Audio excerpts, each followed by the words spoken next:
Thank you. Buenas tardes. Good afternoon. Bonjour. I hope you had the chance to have some strengthening food after a long session starting at 8 or 8:30 in the several side events and the previous official session. I would like to welcome you all on behalf of FAO for this family forestry event. And it is important to highlight that it is in the frame of the International Year of Family Farming that, as you know, is been celebrating this year. And it's a very important occasion also to highlight forests, as a part of the forest is owned and managed by families and by smallholders. And in that sense, the celebrations to this side event and other eventually celebrations that may follow during the year will try to highlight this bridge between forest and very especially family forest and the International Year. And of course, the one that have arranged this meeting is the Forest and Farm Facility that is hosted in FAO and that many of you know, that has been discussed in the plenary with practically unanimous support. We hope that the corresponding pledges start to align from next Monday on, that we can upscale the work of the facility from now 10 countries to more, if there is such a degree of consensus. And I wanted just to express the honor of the FAO to host the facility, the appreciation to the donors that are supporting the work of the facility in a not easy environment in the last years, and very especially for all the social architecture that is behind the work of the facility in the different countries. Many of you represented the different communities, indigenous people and smallholders that are behind the work of the facility and that we want to strengthen in the future. I don't want to further introduce because Eva Müller, the director of the division where the facility is hosted, has opening remarks prepared. I just jumped from the plenary to another opening of another side event, but I wish you a very fruitful lunchtime, and I think the side event goes including to the afternoon. So I wish you a very fruitful day today, and I encourage you to take advantage of the remaining 6 months to highlight during the International Year of Family Farming the relevance of family forestry. I think it's a great chance to do it and take advantage of it, and you will have always the support of the Forest and Farm Facility team led by Jeff. So have a good lunch mixed with the meeting and a good fruitful afternoon. I look forward to the report of Eva and Jeff.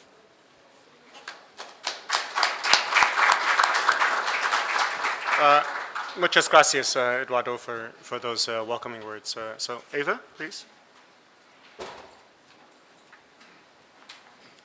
Good afternoon. So you get a double welcome from FAO this afternoon. I have not prepared a welcoming speech. I just wanted to say a few more words.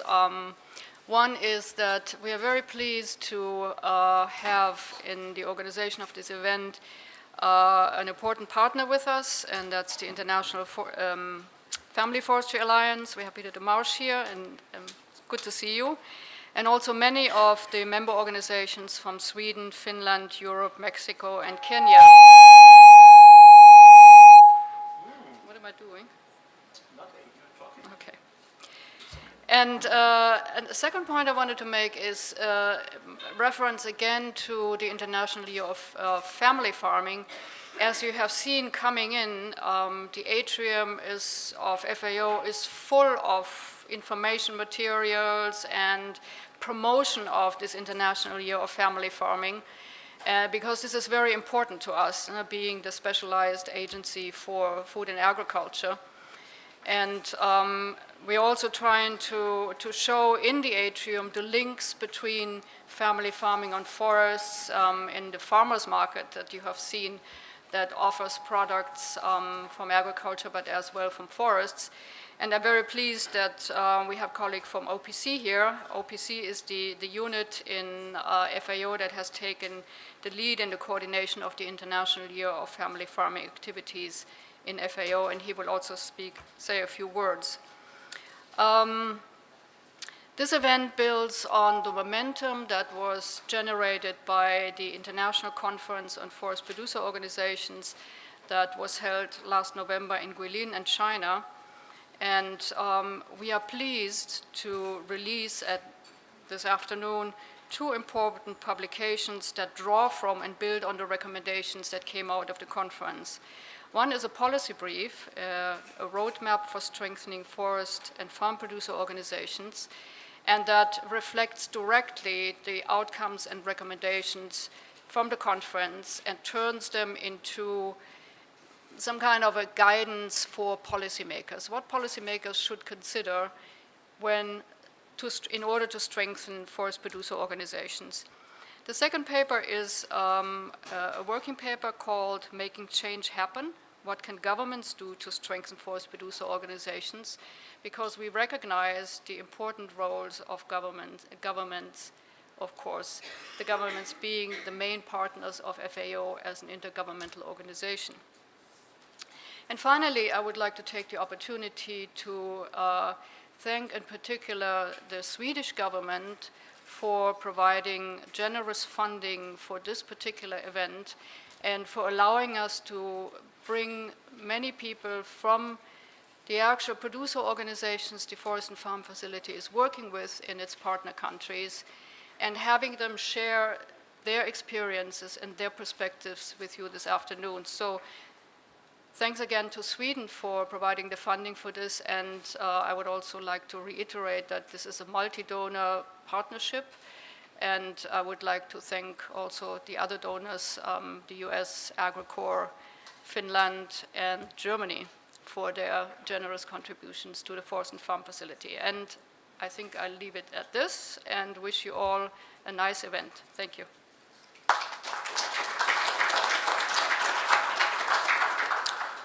Thanks very much, Eva. Eva has already made a partial introduction for Francesco Pierre, who is helping to coordinate this International Year of Family Farming. So I'd like to invite you to say a few words now. Thank you. Good afternoon. I did prepare 3 minutes speech. Thank you for the opportunity to be here today. I want to extend my special greeting to the colleagues that are working for the Forest and Farm Facility and the International Family Forestry Alliance who organize these events. It's a pleasure for me to stay in this event because we are coordinating the International Year of Family Farmers. And since the very beginning of the year, even in 2013 actually, FAO was being facilitating this International Year of Family Farming by stating that family farming is not just a mode of agricultural production, a mode of crop and livestock production, but it is also about forestry, fisheries, pastoral and aquaculture production. Any farm which is managed and operated by a family and predominantly relying on family labor is a family farm, and this is the slogan that we adopted at the beginning of the year. It's not just a mode of production. Family farming is not just a mode of production, it's a way of life. Altogether, this farm from aquaculture, from forestry, from fishery, from smallholders production, altogether they form the predominant mode of food production everywhere in the world, not just in developing, but also in developing countries. Recent FAO statistics say to us that out of 570 million farms in the world, 500 million are family farms. So they are responsible for producing the largest actually part of the food that we consume every day in our families and our tables. That's why the International Year of Family Farming recognized the role that these farmers play for food security and the eradication of poverty, but not just this. The International Year of Family Farming also recognizes the role that these farmers play to achieve sustainable development in rural areas. Family farming is indispensable with regard to issues of climate change, the preservation of biodiversity, which is able to deliver the ecosystem services and great care for landscapes. And that's why family forestry represents, fully represents the multifunctional characteristics of family farming. This is perfectly in line with the goal that the year has set, which is to reposition family farming at the center of not just agricultural policies, but also social policies and environmental policies in the national agenda. So the message that FAO want to convey here is that the International Year of Family Farming is not about boosting family farming in a productivity race, against other forms of agricultural production, no matter what the social and environmental consequences will be. Of course, this is not to deny that family farmers are key for increasing productivity. Actually, they are the most productive farm per unit of hectare, and their productivity spreads across multi-cropping systems. So this is not to deny this. It is to say that it's not about more of the same but with new actors. It's not about more of the same but with new actors. The International Year of Family Farming is here to say that if we are serious about enhancing more sustainable and resilient food systems, which are able to feed the world and take care of the heart, which is the slogan of the International Year of family farming is key, is a key actor to get there. This requires an enabling policy environment that recognizes the centrality of family forest owners and family farmers producers, and the immense importance to sustainable rural development and local economies. So therefore, we use this opportunity of this event in the context of an International Year of Family Farming to place family forests in the rightful place in the policy dialogue process which we are facilitating. I'm grateful to be here today, and I look forward to the outcomes of this event as we recognize and strengthen the vital role of family forestry to address the challenges that we face today. Thank you very much.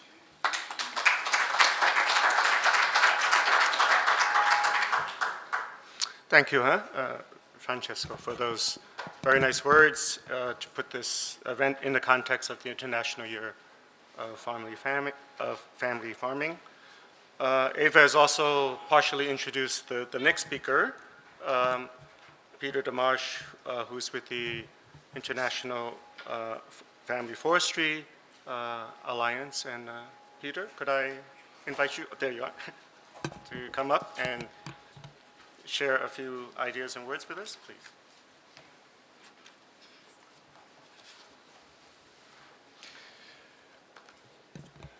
On behalf of the International Family Forestry Alliance, first of all, let me thank you all for coming. I see we're almost technically standing room only, which is really wonderful. There are a few seats up at the front, but standing room only sounds really good. Let me also, on behalf of IFFA, express appreciation to the Forest and Farm Facility for inviting us to share in the planning and hosting of this event. My job is to provide a very brief piece of background on part of the conceptual framework for the discussion that's going to take place this afternoon. And it's going to be really brief because these are the people we really want to hear from. The background has to do with something some of you may have heard Jeff and I make reference to Tuesday morning. That is the 4 fundamental enabling conditions that are necessary to support a process of sustainable forest management of family, community, and indigenous peoples' forests. That is a process that is going to have any breadth and duration of impact. The 4 enabling conditions we refer to are, first of all, secure tenure, secondly, fair market access, thirdly, good quality government support services with particular attention to education and forest extension, and finally, the presence of an effective forest producer organization. Now, you know, I've laid that out quite quickly, and you may say, well, why do they pick those 4? Yeah, of course, they're all important, but why are they calling those the 4 key enabling conditions? And a quick alternative item for such a list might be, well, what about financing? Isn't it also fundamental?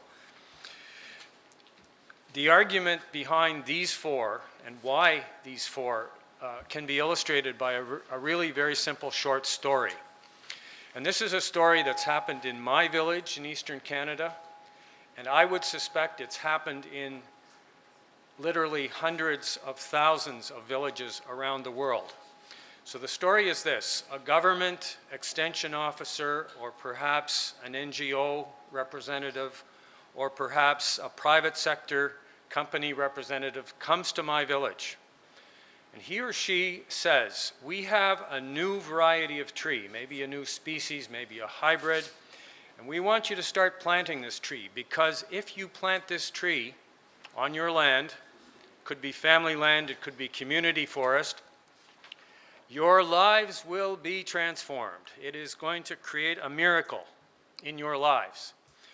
So we've heard these messages, and we sit back and we say, that sounds pretty good. But there are 4 basic questions that farmers anywhere in the world will ask when they have been exposed to this sort of promotional pitch. First question is, when the trees are ready to harvest, will I own them? That's the tenure condition.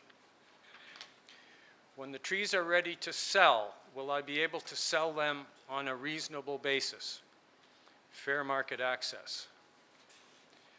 While the trees are growing, will we have access to the information we need, how to plant them properly and how to care for them, protect them from insect and disease and so on?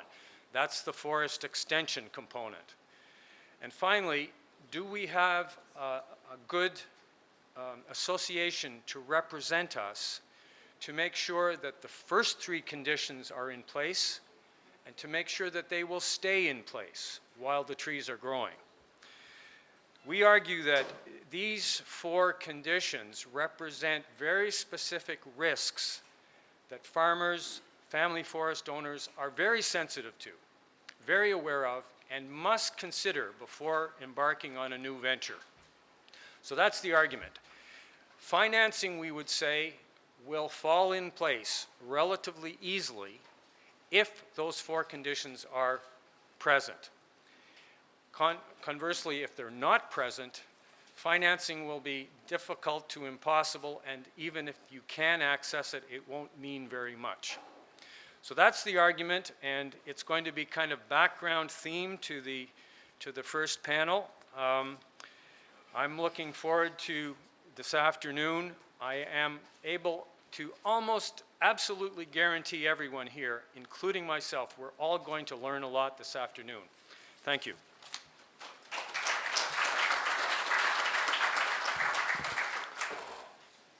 Thank you very much, Peter, for really setting the stage so eloquently and concisely, for really introducing our first panel, which we'll hear from in a few minutes. Before we get going, I'd like to invite my good friend Jeff Campbell, perhaps to say a few words. I think all of you know Jeff is managing the Forest and Farm facility now.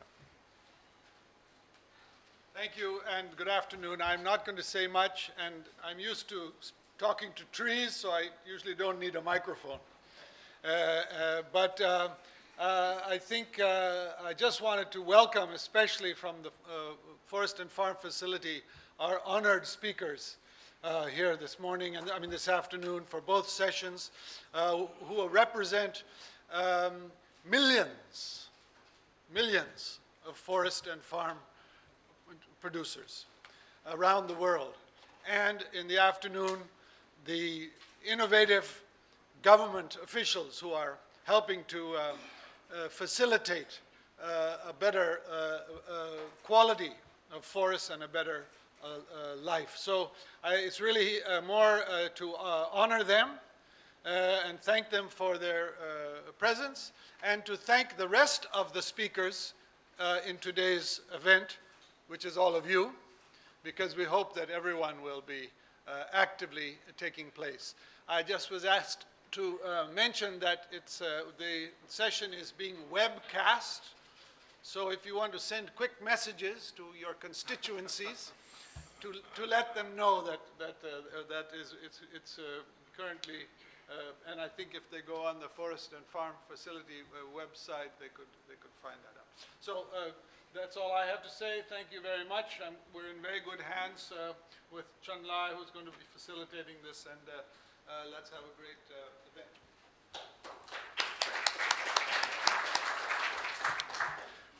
Thank you, Jeff.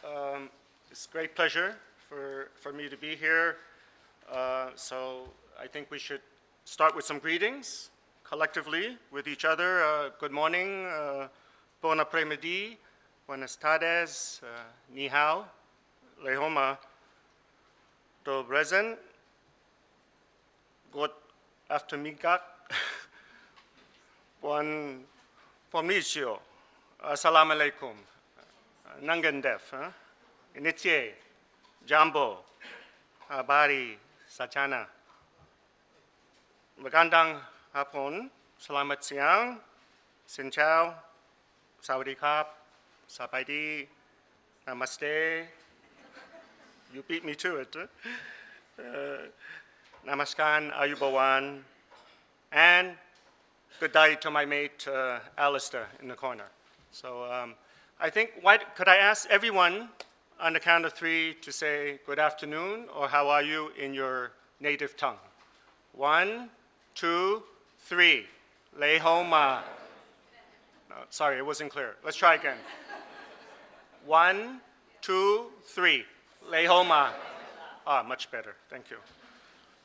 Okay, it's a great pleasure for me to be here. I want to invite, would like to thank the Forest and Farm Facility for inviting me to come here, help facilitate this session, learn from all of you.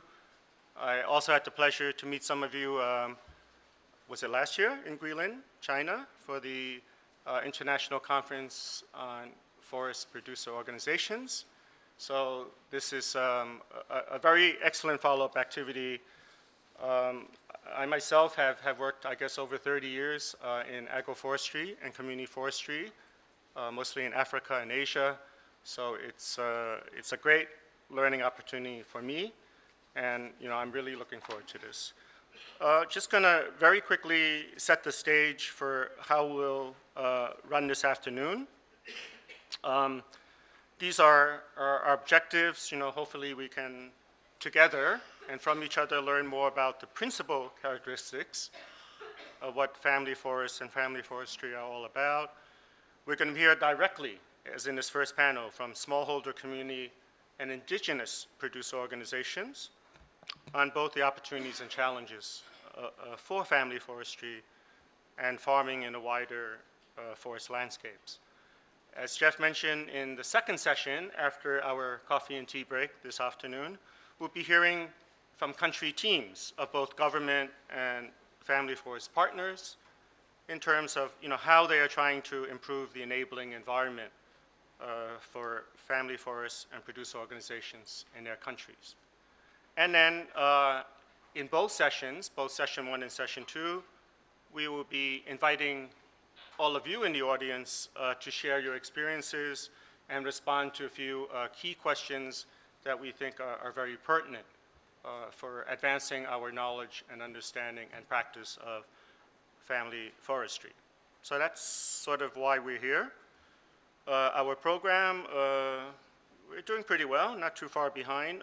We had, I hope all of you had a nice light lunch. I particularly enjoyed the Ramon products and the Guatemalan coffee. That's helping me stay awake. And we've had nice opening words from some of the key folks behind these initiatives and this event. So now we're approaching the first session in which we'll be looking at the importance, examining the importance and role of family forestry. We've allocated about 2 hours for that, and I'll include a session where we'll invite responses from the audience. Then we'll take a break after session 1 for more Ramon products and goodies outside.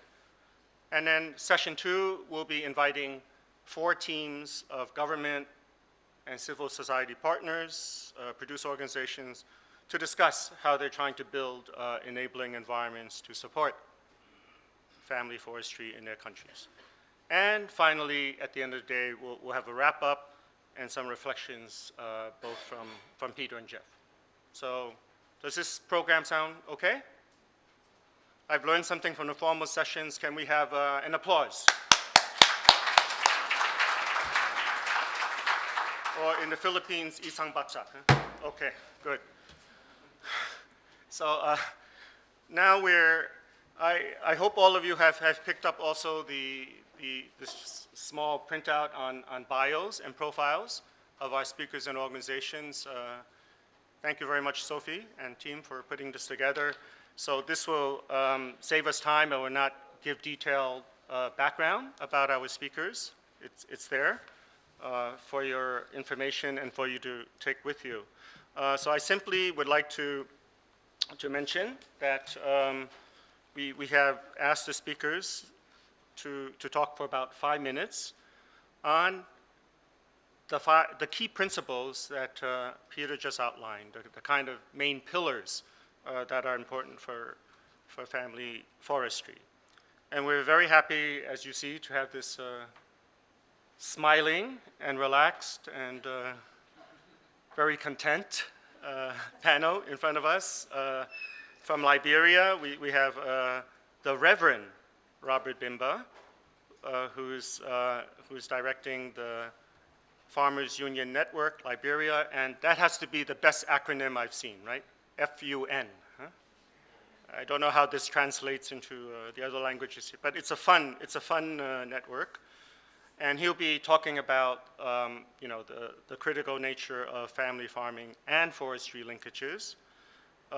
His gender officer, Ethel Wian, will be following up on that with specific points about why it's so critical to involve women in this area, or involve them more.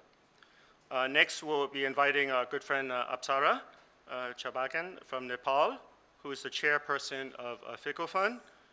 I'm sure many of you have heard about FICO Fund and its growing importance in Nepal in terms of being the national network for forest user groups.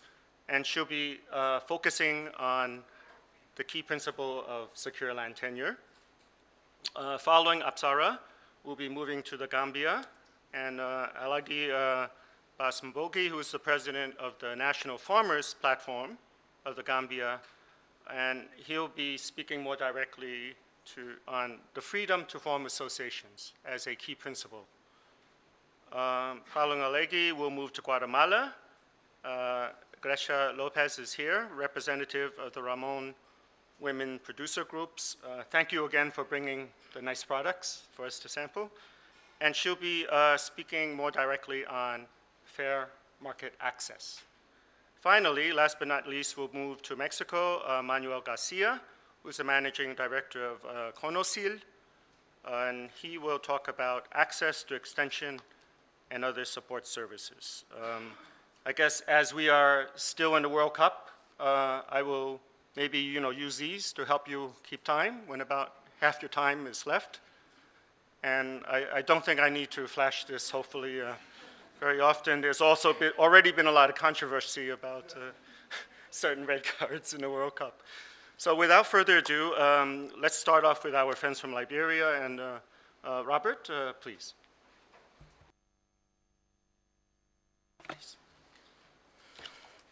All right, thank you, Mr. Moderator, and I want to say also thanks to the organizers and thanks to all of the donors and partners who has made it possible for us to be here this afternoon to make our voice heard on the subject matter that we have before us on discussing the importance of family farm and the linkages with the forestry. We come from Liberia, and it's a joy to bring you greetings from our land. We are located in West Africa along the coast, a small little land headed by the President, Ellen Johnson Sirleaf. And we appreciate and we are proud to be called Liberians. All right, this afternoon I want to take you through a few issues. The Farmers Union Network, a little bit. The Farmers Union Network is an umbrella organization of producers in Liberia, established in 2008.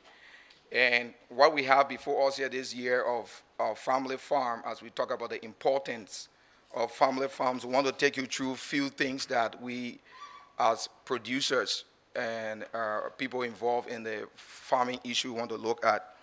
One of the things we see as very much important for every one of us when we talk about family farm, people talk about family farms, how it is important, but most often they don't consider, they don't give priority to it. But we see it very much important in building a strong economy. There's no way we can build strong economy in our country if we don't involve this sector. So this is how important it is in building a strong economy. We also see it not just only in building a strong economy, we also see it very much important in social cohesiveness because it's helped in the social aspect of our lives. We cannot exclude the issue of forests. We cannot exclude the issue of farming.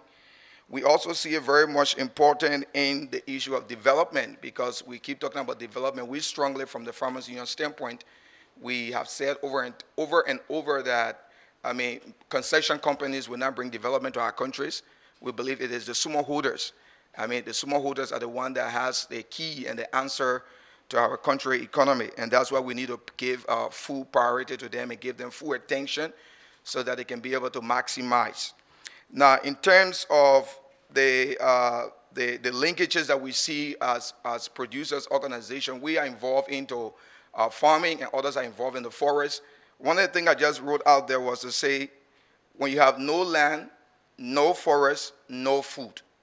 The three of them go together for the kind of sustainability we're talking about. You need a land, you need a forest, and then you need a product. There's no way you're going to have production going on in the absence of land. There's no way we're going to have production going on in the absence of the forest.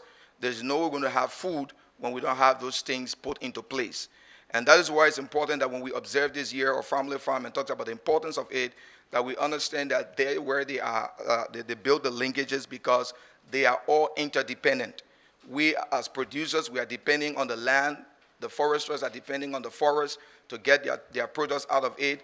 And that is why they must be given full attention, they must be supported, and they must get them on board because that's the only way we are going to move this process forward to ensure that the voices of the farmers are heard and their rights are respected. Another aspect that we also want you to see is to know that for some time now, that one of the things we see as a constraint that is affecting them is people have not included these people in their designs of programs. All over, in most cases, if not in some of the other countries, for my country where I come from over the years, people don't involve these people in the designs of programs and in the implementation. And we think some of those things need to change if we must move the process forward because you cannot be planning for the foresters, the smallholders in isolation.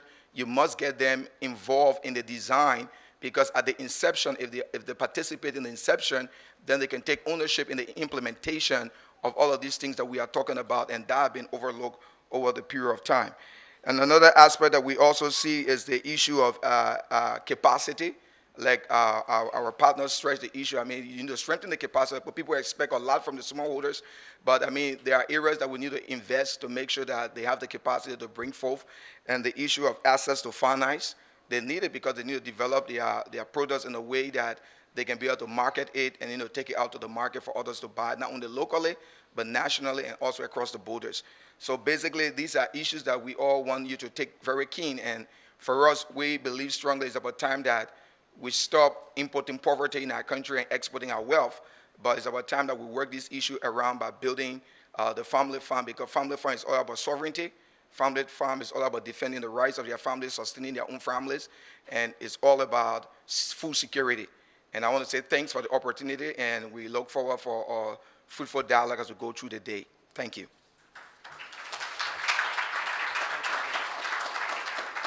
Thank you very much, Robert. By the way, for our friends on this panel, this is informal, so you can speak either from your chairs or up here, whichever you prefer. So straight away, we would like to invite Ethel to follow up on Robert's comments and with particular attention to the role of women. Please, Ethel. Thank you for the opportunity. We want to say that I will be speaking on the theme, family, farmers, and forest linkages. Liberia is no exception to the many forests around the world that is owned by the communities, by smallholder farmers, or by the forest. And we want to say that even though the forests are owned by the communities, the government still has dominion over the forest. In Liberia, the forests are divided by counties and then toward the districts, and the district divide it by clans, and from clan to the village, and the village divided by family heads. and they own these forests by travel certificate. But notwithstanding, the government still has the right to come and take the forest anytime they want. So we are saying that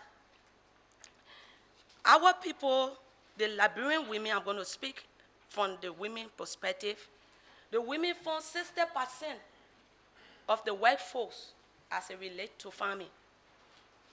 And out of that workforce, the women live on the forest. Without the forest, there will be no left. Because here I wrote, I said no forest, no farmers, no food, and you know when there is no food, no left.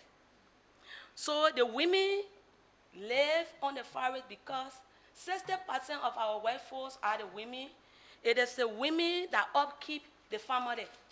Out in the forest, the women produce that food. The forest is also used for shelter. In the forest, we also get our proteins, the meat. In that forest, we use the forest to get furniture. On the land of health, we get medicine also from the forest. The forest is also used for recreations where our men go hunting, fishing.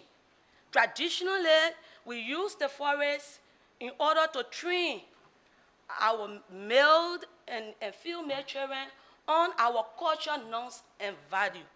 So the forest is very important when you're on the land to the Liberian women. When you come on the land of Liberian women, the forest is very important, and there is no way, even those that even stay in the city, there is no way that anybody can live without the forest.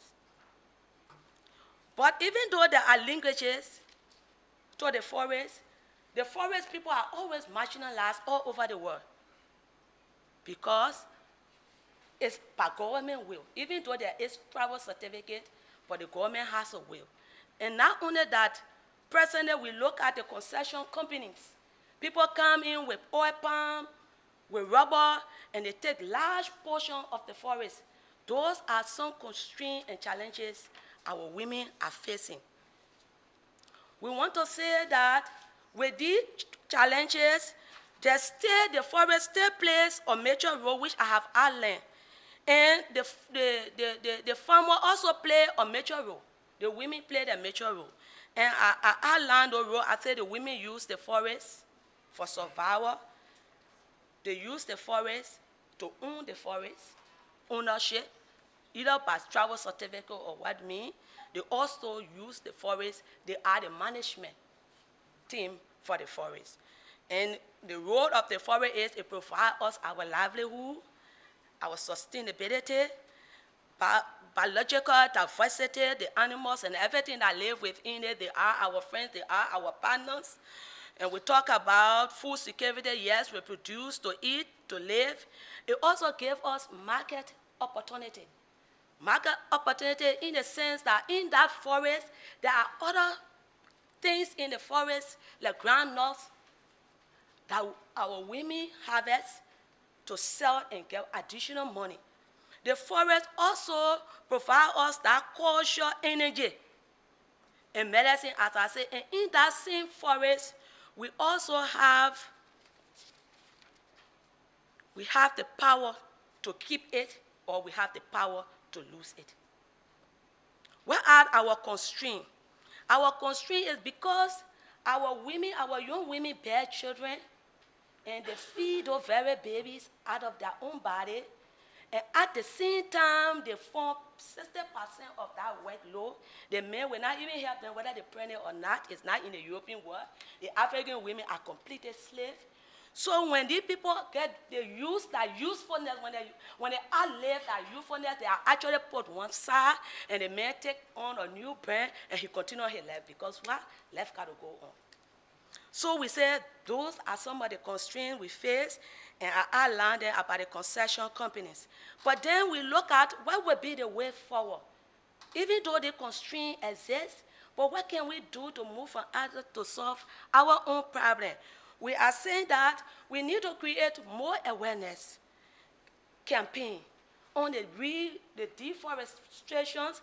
deforestations, example like the shifting cultivation. Our people move from one angle to another to be able to farm, not knowing that they were looking for green. They move from one angle to another to farm, and so we need to train them. More awareness need to be done. We need capacity building, and they need to own the forest. We need to own community forests. We need to own family forests so that the government cannot take the forest at their will. So few recommendations. We pray that FOA will work along with the CBOs, with their partners in the various countries with those CBOs, to see whether they can build a communication links that will help to spread the message. We need to save the forest, my people. And at last, we need to engage our people into the lowland farming to save the forest. I say thank you very much. Thank you.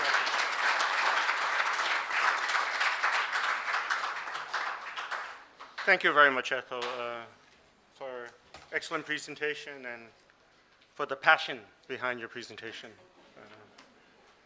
In fact, you almost gave a perfect introduction for our next speaker, Apsara, who's the chairperson of FICO Fund in Nepal. And I'm sure some of the same messages you just gave will come out also in Apsara's talk. Apsara, please. Thank you, Tun. Namaste to all. And I'm sharing about the Community Forest Users Group, FAO Fund, and 10-year rights when we experience in Nepal. Maybe you all know the Community Forest Users Group in Nepal. Nepal government divided to the forest into two categories: national forest, private forest, and then national forest divided into 5 categories: community forest, leasehold forest, religious forest, government managed forest, and also in the government protected forest. Within the government managed forest, we have exercise in basically in the Tarai region in collaborative forest, as well as the government protected forest. We exercise in the protection area in the different regime in Nepal. The community forest, we have a lot of experience in the community forest in Nepal. Government of Nepal already hand over to 18,324 community forest users group in all over the Nepal. Basically, in the most of the community forest users group handover ratio in the high hill, in the little less handover ratio in the low line in the Tarai, and then as well as the less handover ratio in the high mountain area. Because maybe you all know in our context, in the Tarai in Nepal is the most valuable tree of the Tarai area. That's why government did not want to hand over the forests to the government in the Tarai regions. And the special feature of the community forest users group, it is the people's participation and then the social inclusion process. And then this is the learning organization, the community forest users group, integrated approach to resource management, just like the water, agriculture, and the forest, and then gender equity and the equality, resource distribution, and the benefit sharing mechanism in the different type of benefit sharing mechanism within the forest, and then social justice and the community rights through the forest, and then it is the social mobilization process, and then follow the democratic norms and values. If you see in the community forest users group in the handover process, it is the so long process. If you follow the process, it takes in the 6 months in the one community forest users group handover time. And then within the community forest users group, if you see in the gender representation, we have the law, regulation, If you see in the regulation 2065, Government of Nepal make and implement in this regulation, the regulation stated and then implemented the 50% women representation in the, should be the community forest users group committee. And then the nomination of the one male and the one female's household name. Each and every community forest users group constitution. And at least 50% women should be represented in the executive committee, not only in the whole group, in the executive committee. If you see in the vital position, chairperson, vice chairperson, secretary, and then treasurer should be the 50% participation in the community. The benefit sharing mechanism in the same way. Now I am representing in the Community Forest Users Group Federation. We have the federation, larger federation in the Nepal. It's established in the 1995, last 20 years ago. The total handover ratio in the 18,300 community forest users group. Within the 18,000, 16,000 community forest users group already affiliated in our federation. It's the largest civil society organization, and then we have the same representation system in the inclusive representation system within the community forest users group. And then the main working area in our federation, just like the policy advocacy through the community forest users group in the ground to center level. And then the, not only in the policy, dialogue, mass campaign, and then we use the different mechanism. And then sustainable management of the forest users group. We practice in the sustainable management of the forest, and then the women empowerment, and then women empowerment and the social inclusion process. And then forest, we have the several exercise in the forest-based enterprise livelihood promotion program, as well as the governance strengthening activities. And then we make our organization in the ground level. We call the local federation, district level, district federation, and then national level, national federation. We cover the total Nepalese population, and 41% population already covers in this organization, and then the community forest users group movement. If you see in the working area, I already explained in the capacity enhancement in the different types, policy advocacy, dialogue, coordination and collaboration, and then media mobilization, etc. And then the key challenge of in our community forest users group in Nepal, just like the secure the community rights over the forest resources is the key challenge we face, and then government trying to return back the rights of the amendment of the policy and then forest law, and then massive works and demonstration activities, mining, construction, building, it's the difficulties through the community forest users group area. And then delay handover process in the Tarai, in the big chunk of the forest in Nepal. And then we face the forest encroachment and then forest based corruption type of activities. Thank you.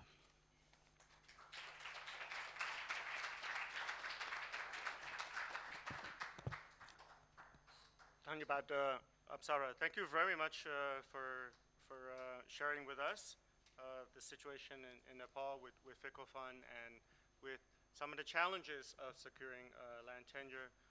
And also thank you very much for the passion behind your presentation. We're finding out thus far with the small sample, the women seem to be a little bit more passionate than the men.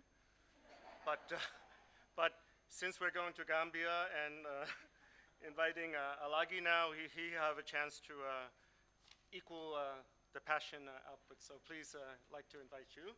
And Alagi will be speaking about freedom to form associations in particular. Please.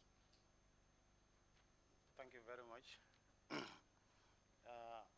As he rightly said, I'm from the Gambia, representing the National Farmers Platform, or the farmers in general in the Gambia. National Farmers Platform is the umbrella or the apex farmer organization in the country. The topic here is freedom to form associations, an example in the Gambia. Right to form associations is enshrined in our constitution. It is in the constitution of the Gambia, 1996. You know, Gambia, we had first republic, the second republic in 1994, there was a coup. Then in 1996, we had a constitution which it is to form an association, as a farmer organization, so association, it is in the constitution of the country.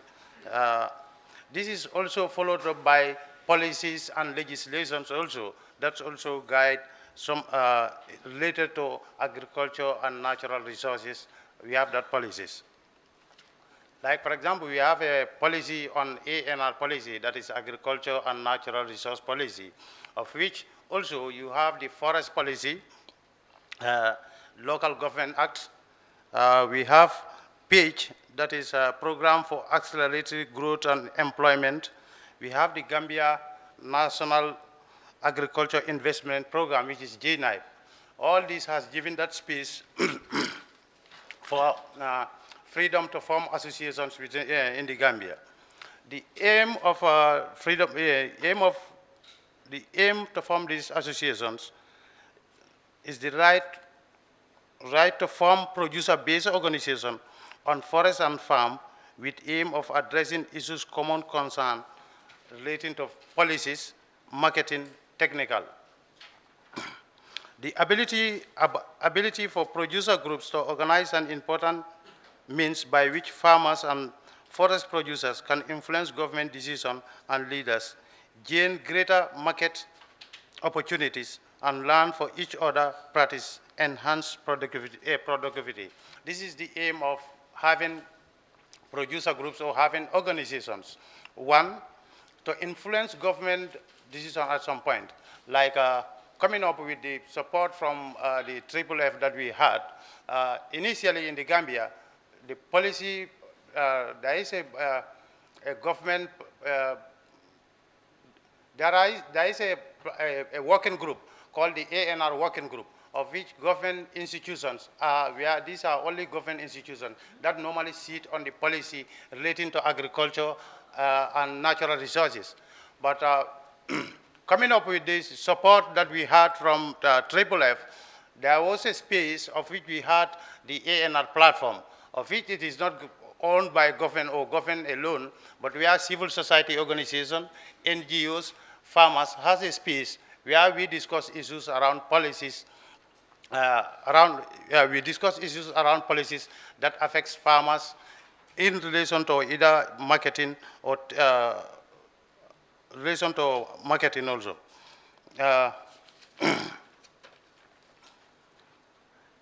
In the same constitution, it has given in the Gambia, as the previous speaker also said, we have different categories of either registration or forming associations. One, you have the CBOs, that's the community-based organizations at district or village levels. You have the regional, the districts one. You know, Gambia, we have 6 administrative regions, agricultural regions.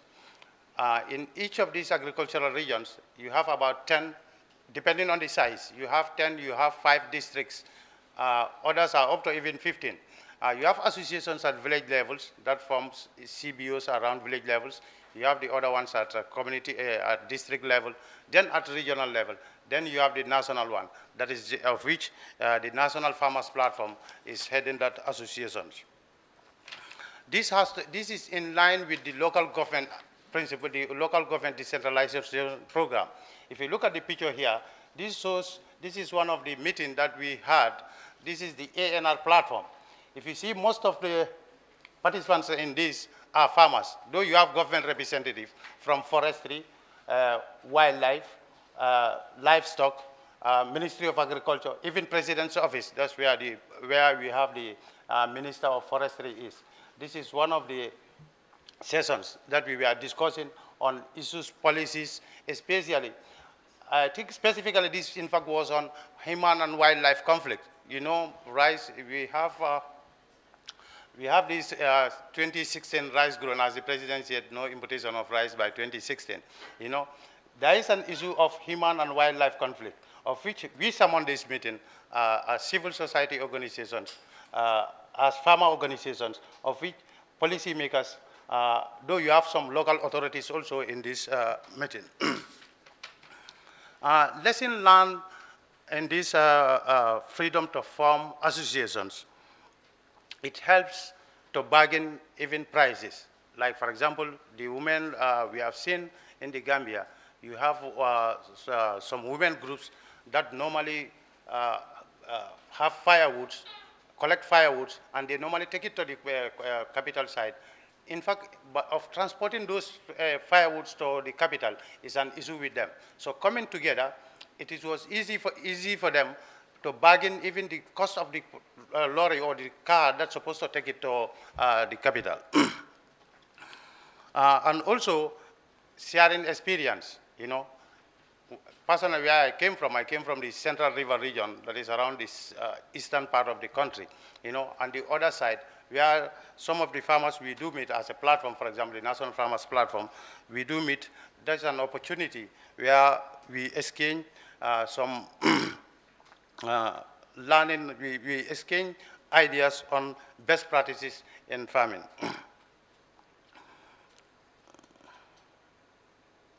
And again, the main issue also around it is with regards to, in the Gambia previously, we don't have a standard measurement of, if, for example, I have a rice, I would just say, you don't have a standard way of measuring your product. But with coming up with this innovative, this FFF has given us that opportunity, whereby now we all discuss together.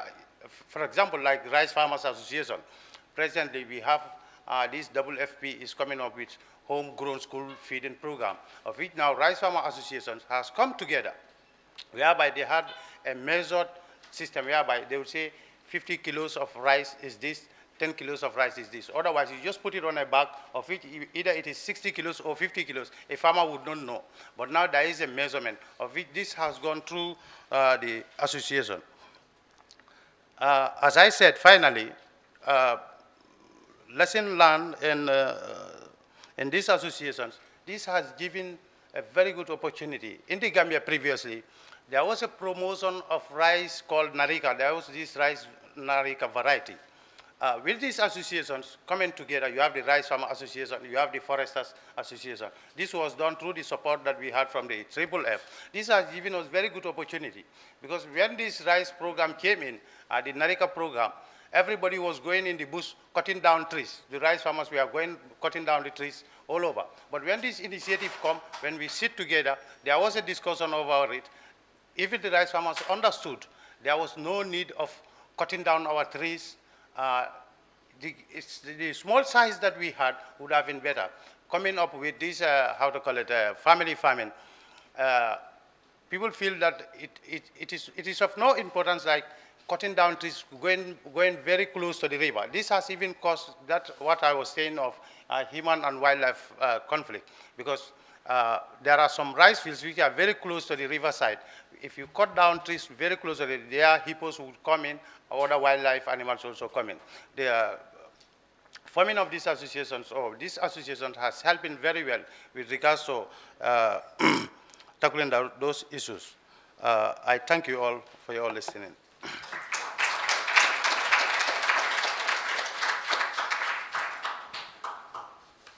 Thank you very much. Jadi Jeff, Alegi. Okay, so next we'd like to invite Gracia from Guatemala to share with us some of her experiences on behalf of the Ramon Women Producers Group, particularly on fair market access, Gracia, please.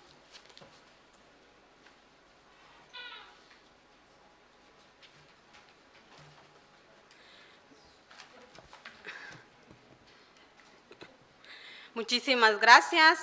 Buena tarde a todos. Gracias a los organizadores del evento por habernos invitado para estar acá con ustedes. Ahora les voy a hablar un poco sobre lo que es el Comité de la Cadena de Valor de la Nuez de Ramón. Somos 6 grupos de mujeres organizadas que estamos dentro de la Reserva de la Biosfera Maya, aprovechando lo que es el producto de la nuez de Ramón. Una de nuestras visiones en la cadena de valor se encuentra fortalecida con enfoque de género, valor agregado, volumen incrementado, posicionada en el mercado, contribuyendo a la mejora de los ingresos de nuestras familias y aprovechamiento sostenible del bosque. Nuestros objetivos son mejorar las condiciones de vida de las personas productoras y sus organizaciones con enfoque de género mediante el uso sostenible del bosque. Fortalecer las capacidades de los productores de la nuez de Ramón en la recolección, transformación del producto final. Incrementar la comercialización de la nuez de Ramón en los grupos productores. Nuestras organizaciones beneficiadas son ANSA, se encuentra ubicada en Petén, en el municipio de Flores, aldea Ixlú. OMIC, que es mi organización, en Petén, en Huachactún, pertenece a Flores. El Esfuerzo es una organización comunitaria que se encuentra en Melchor de Mencos, frontera con Belice. AFIC es una organización de mujeres también que está en la ruta San Andrés, en Petén. Asimismo tenemos la cooperativa La Lucha, en Río Sumacinta, y también en la ruta Melchor de Mencos, mujeres de ACMUL. Nuestras líneas de trabajo estratégicas son fomento de alianzas, incidencia y gestión de la cadena, fortalecimiento organizacional y asociatividad con enfoque de género, fortalecer las capacidades mediante intercambios de experiencias, capacitaciones de las mujeres y de los hombres que participan en el proceso de manejo de producción, comercialización de la nuez de Ramón, acceso a mercados y promoción de consumos. Actividades del comité. Se realizan reuniones ordinarias, se participa en ferias nacionales, locales, para promoción de nuestros productos, lo que es la nuez de Ramón. Se elaboran diagnósticos participativos, capacitaciones y seguimientos de aspectos contables administrativos, fortalecer la capacidad mediante intercambios de experiencias en las mujeres y de los hombres que participan dentro de la cadena de valor de la nuez de Ramón. Productos y servicios que ofrece el Comité de la Cadena de Valor de la Nuez de Ramón, capacitación en proceso de transformación de nuez de Ramón verde, nuez de Ramón seca, galletas, harina para refrescos y café. Financiamiento, ventas locales, nacionales e internacionales con el apoyo de FAO COFO, que es la Asociación de Comunidades Forestales de Petén, la GIZ y RA. La nuez de Ramón es un producto natural orgánico, una actividad con menor impacto hacia el bosque. El comité está conformado por grupo de mujeres, es un producto innovador. Principales limitaciones que tenemos: falta de maquinaria para procesar nuestro producto y llevarlo al mercado. Uno de nuestros desafíos es incrementar la hectárea de bosques dentro del comité de la cadena de valor.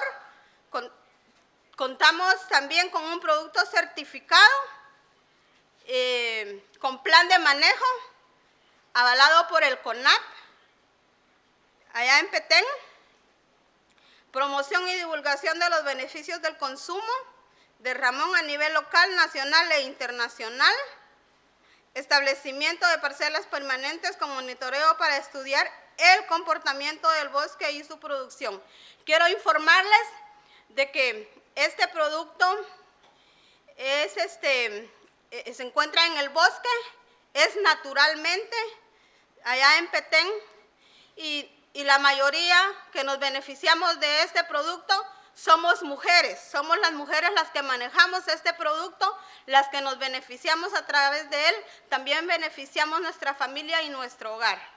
Quiero decirles que las mujeres tenemos mucha capacidad para trabajar. Somos las mejores administradoras desde el hogar hasta la empresa.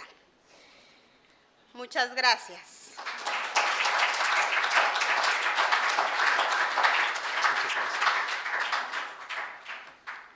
Muchas gracias, Gracia.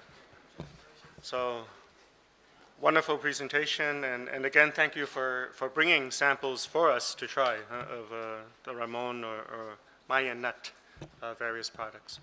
Okay, rounding off this panel will be Manuel Garcia from Mexico, and I'd like to invite Manuel now to come in and particularly talk about access to extension and other support services, please.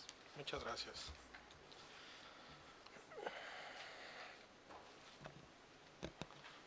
Ahora lo voy a leer porque en China me excedí de tiempo. Muy buenas tardes. Los silvicultores organizados de México agradecemos la invitación para participar en este importante evento y deseamos que los conocimientos, los acuerdos, las iniciativas y los compromisos que aquí se planteen se conviertan en realidades en el corto, en el mediano y en el largo plazo, por el bien de toda la humanidad, pero en especial por las familias que vivimos de las actividades agropecuarias, acuícolas y forestales en el sector rural. Para la CONOCIL, organización a la que orgullosamente represento, es de primordial importancia el tratar de elevar la calidad de vida de nuestros agremiados y sus familias. Es por ello que una de nuestras principales acciones que realizamos es la capacitación, la transferencia de tecnologías y el extensionismo. Este conjunto de herramientas nos ayudan a incrementar los conocimientos y a desarrollar las capacidades que impactan directamente en la vida de quienes la reciben. Estamos convencidos de que una de las principales limitantes en la producción, en la productividad y en la sustentabilidad se debe a la falta de conocimientos y habilidades para producir diversificadamente y de manera eficiente en un ambiente totalmente sostenible y sustentable. ¿Cómo estamos haciendo esto posible? Pues bien, en México nuestra organización se ha dado a la tarea de formar una triple hélice, integrada por la academia, por el gobierno y por los productores organizados. Con la suma de voluntades y esfuerzos, compartimos una responsabilidad que tenemos por ley en nuestro país, pero que se hace de manera ordenada y dirigida a lo que nuestros productores demandan. Es decir, todos los planes de intervención y los temas a tratar provienen del consenso que hacemos con los productores en base a las necesidades detectadas en las reuniones de trabajo que hacemos con ellos. Luego, con la ayuda de nuestros amigos de la academia, se elaboran los proyectos que nos permiten dirigir las acciones a remediar los problemas que nuestros productores tienen. Al final, a través de la organización, solicitamos los apoyos a las diferentes instituciones que destinan recursos al sector y los aplicamos eficientemente en las acciones comprendidas en cada uno de los proyectos elaborados. ¿Cuándo lo hacemos? De manera permanente. Tenemos diferentes proyectos en ejecución en distintas áreas de nuestro país, con temáticas totalmente diferentes, pero que cada una de ellas inciden directamente en el desarrollo regional de cada zona. Principalmente se tratan temas ganaderos, agrícolas, acuícolas y forestales, entre otros. ¿Qué impactos hemos tenido con esta triple hélice? Muchísimos. Desde que el productor conozca más acerca de la actividad principal que tiene en su predio, hasta la diversificación de actividades que le generen mejores ingresos. En la asociatividad, para hacer las compras de los insumos y las ventas de los productos, hasta incidir a vender nuestros productos al exterior de nuestro país y contar con figuras asociativas de todo tipo, de acuerdo a las organizaciones del sector. Desarrollamos cadenas productivas, organizaciones del sector social, bien definidas, con su misión, visión y objetivos clave, que marcan el camino a seguir, pasando por desarrollar buenas prácticas hasta llegar a procesos certificados. Sin duda alguna ha sido un largo trabajo el que se ha realizado en nuestro país y esperamos que en los años venideros se fomente más la cultura del desarrollo de capacidades y del extensionismo que tanto se requiere. Tenemos buenas esperanzas en los funcionarios del gobierno que tenemos y seguros estamos de contar con el apoyo y asesoramiento de nuestros amigos de la academia.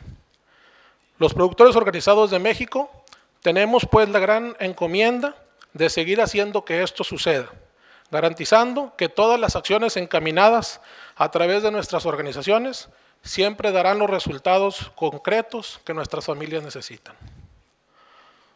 Los tiempos han cambiado mucho y ya no es válida aquella frase que dice: al hombre no le des un pez, mejor enséñale a pescar.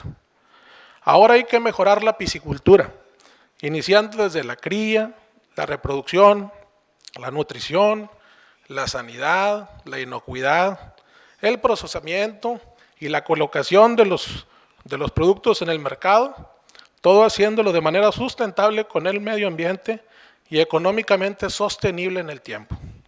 Tenemos que evolucionar. Definitivamente trabajamos en un sinnúmero de asuntos, pero para esta reunión nos pidieron que abordáramos lo que hacemos en este tema en particular. Ha sido un gran gusto poder compartir con ustedes nuestras experiencias y estamos en toda la disposición de seguir participando y aprendiendo lo que ustedes hacen. Muchas gracias por su atención.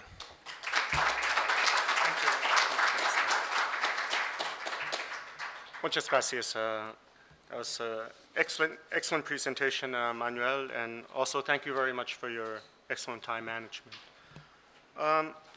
We started a bit late, and as we know, 5 minutes is really never enough time to give for each of our speakers, but you did very well, and I'm sorry I had to be rude and show you a yellow card a few times, but no reds came out. This is, I think we're going to perhaps alter our program a little bit to adjust for the time, but also to get the audience, to get you out there involved straight away.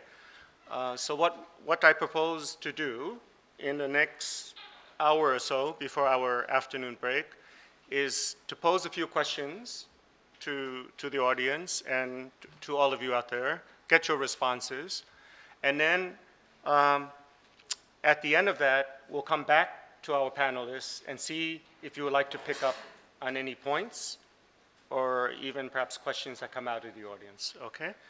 So what we did, and here we're also over-ambitious, was at first come up with 5 questions, which we know are too much, for you to think about and to respond to. I'll show you the questions, but then, we will not try to address all 5. The first 3 we thought were important since, we've already heard from Liberia, the importance of the connections between family forests and family farms, but, we'd like to hear from all of you. Why is it important to strengthen our understanding and support for these critical connections, linkages between family forests, family farms? Secondly, in the important area of markets, what are some of the innovations in connecting family forests and farm producers to markets? Third, how can producer organizations balance the need to do advocacy with the need to improve services to their members? I think FICOFUN is a prime example of that, right? They're trying to do advocacy at the national level, but they also need to provide services to their user groups and members. The fourth and fifth question we're probably not going to get to in the time available, but we like you to, at least we like to acknowledge their importance. What are the key steps that can be taken to help secure tenure for family forests and community forests? Apsara did already an excellent job of that, I think. And how can we help ensure that women farmers are able to fully participate in associations, markets, and have access to services? And I think Ethel, Gracia, as well as Apsara already covered that ground very well. So let's return back to these three, and I will invite very shortly, any of you we'll go through these questions one by one, 1, 2, 3, to give very short and to the point responses to these. Our colleague is in the back holding a microphone for those who would like to address and share with us. So let's go to this number one first, because again, we've heard about, the importance of family forests, the International Year of Family Farming, and how the two are connected. But in the context that you're familiar with in your countries or regions, why is it important to strengthen these connections? Would anyone like to respond to that?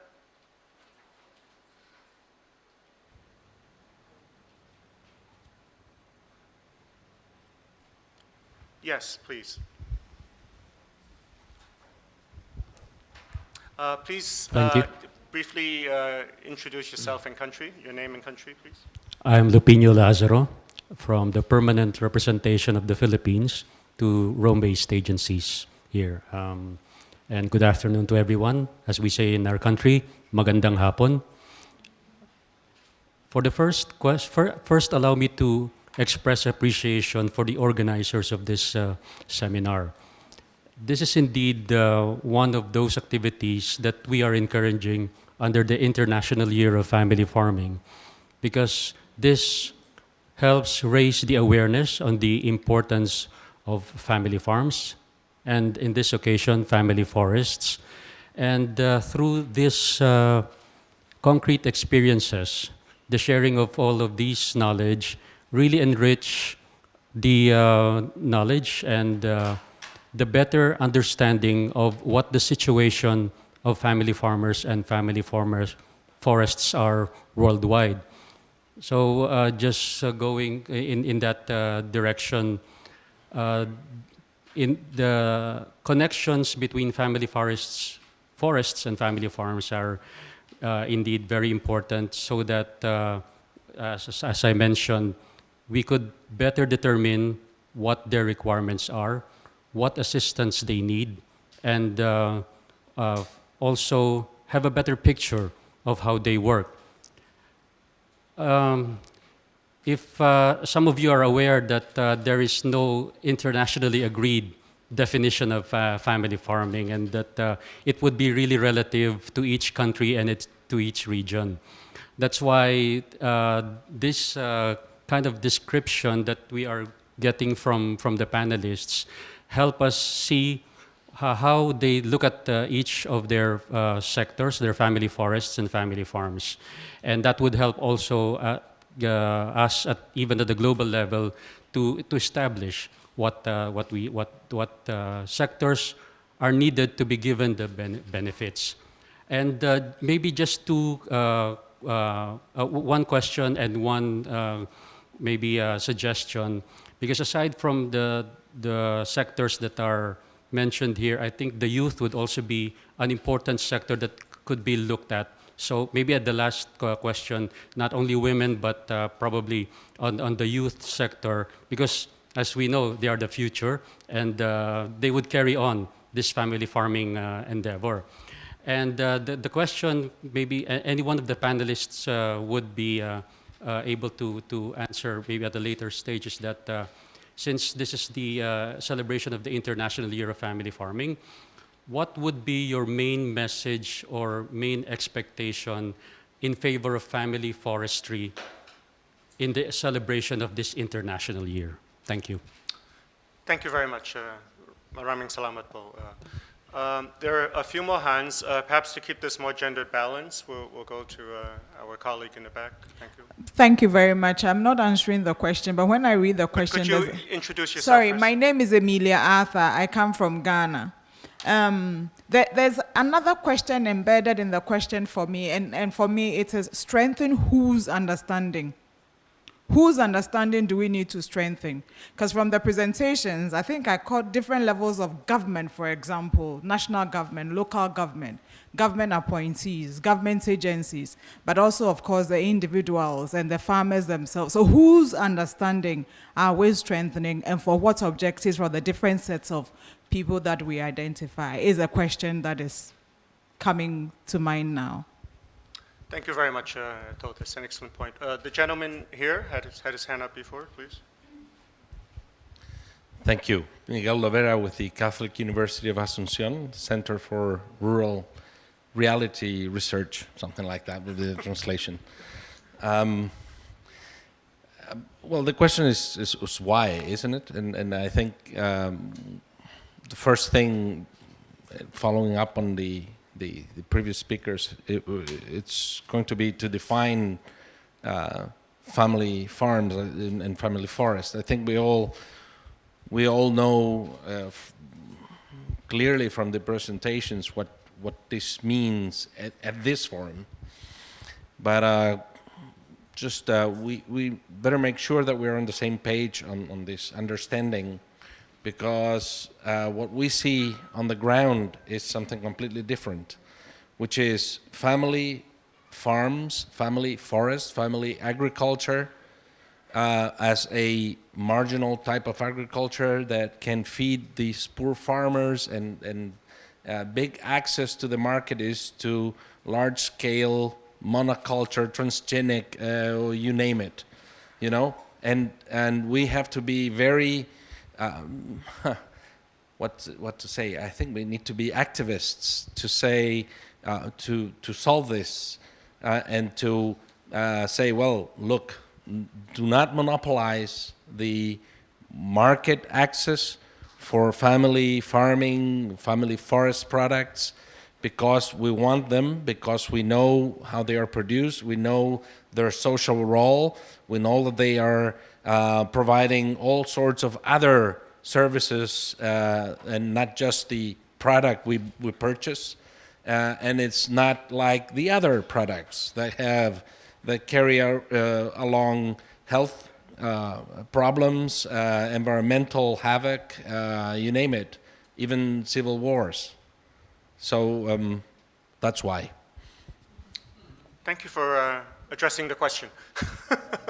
Okay, let's go to the gentleman there. We have time for one or two more, and then we'll probably move on.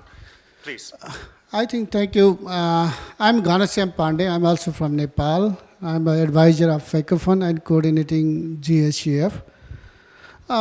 This is a very important question itself. Why importance? I think I want to bring 2-3 aspects why this is important. One is, if you see the context of the poor country like Nepal, maybe other countries, now the situation in the rural areas, the most educated people are young people. They are migrated to either in the city or to the abroad.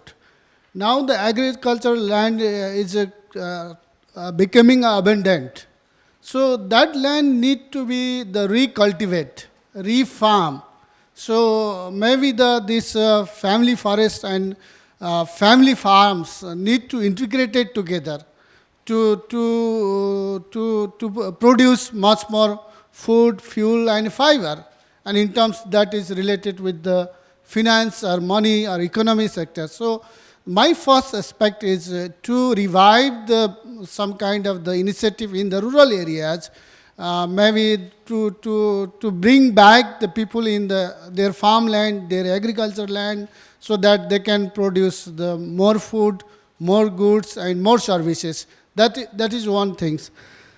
Second is about the forest and agriculture are in isolation in many countries. They are not very much integrated. Even in the government, there is a Ministry of Agriculture and Ministry of the Forest, Ministry of Environment, and Ministry of the Water Resources. There are so many ministries because they want to be more minister. But they are integrated, interconnected each other. But without integrating this agriculture, land, forest and water, everything is necessary for the rural communities. They have been working together. So this is a need to have some kind of the collective platform or collective action to link between forest and agriculture with livestock. So that's the second aspect. And third is about the both agriculture and forest. Farmer are the custodian of that. They have to be recognized on this kind of the management practice. Thank you. Thank you very much, Cam. Those are excellent points. Okay, we can take one more from our colleague from Amman here, Indonesia.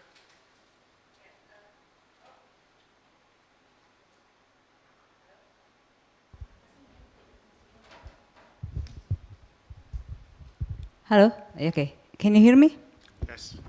Yeah. Thank you very much. My name is Ruka from Indonesia. I work with the Indigenous Peoples Alliance of the Archipelago, Indonesia, and we have 2,230 indigenous communities as members.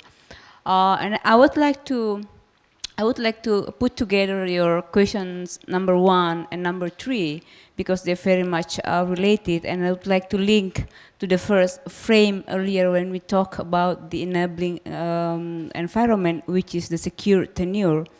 And that's true because in Indonesia, our problem, the problem of our indigenous communities living and farming in the forest is really the tenurial security. The government, and when we're talking about the understanding, it has to be government who first to get enlightened when we talk about understanding. Why? Because our members who live in what so-called forest zones were kicked out and put in prisons for 3.5 years, and they have to pay fine for 150,000 US dollar. Where the hell they are going to, sorry for my language, they are going to get that money? But they support big companies and minings and loggers to get into the forest and destroy the environment. And they opened what they call 1 million hectares food concessions that actually kills the local farmers, and they are indigenous. So when the first question is on understanding, I think it has to be on the government side to really work and to try to understand why the small scale farming system, the indigenous, the local system, will actually secure they will be the one who will feed the world and not the big company like Monsanto and the like. And that's why we are very much focused on the legal and policy advocacy, because our government, they don't do their work. And in the end, and then my second question is why the question has to be linkages between the farmers, the small scale farmers, indigenous, local system with the market. Why it has to be always market oriented? Because I think that's again the questions if we talk about equity, equality, and social justice. Because first you put it as market oriented, and it's very difficult to bring prosperity and justice to small farmers. Thank you. Terima kasih banyak. Thank you for raising those important points that are related to both environmental and social justice issues. Great. Okay, I think I propose now we shift, and it's good we're jumping a bit back and forth. Certainly these questions are interrelated. To question 2, what are some of the innovations in connecting family forest and farm producers to markets in ways that are really helping the producer organizations and help raise income and jobs and other good things. Yes, we have Duncan on this side, please, first.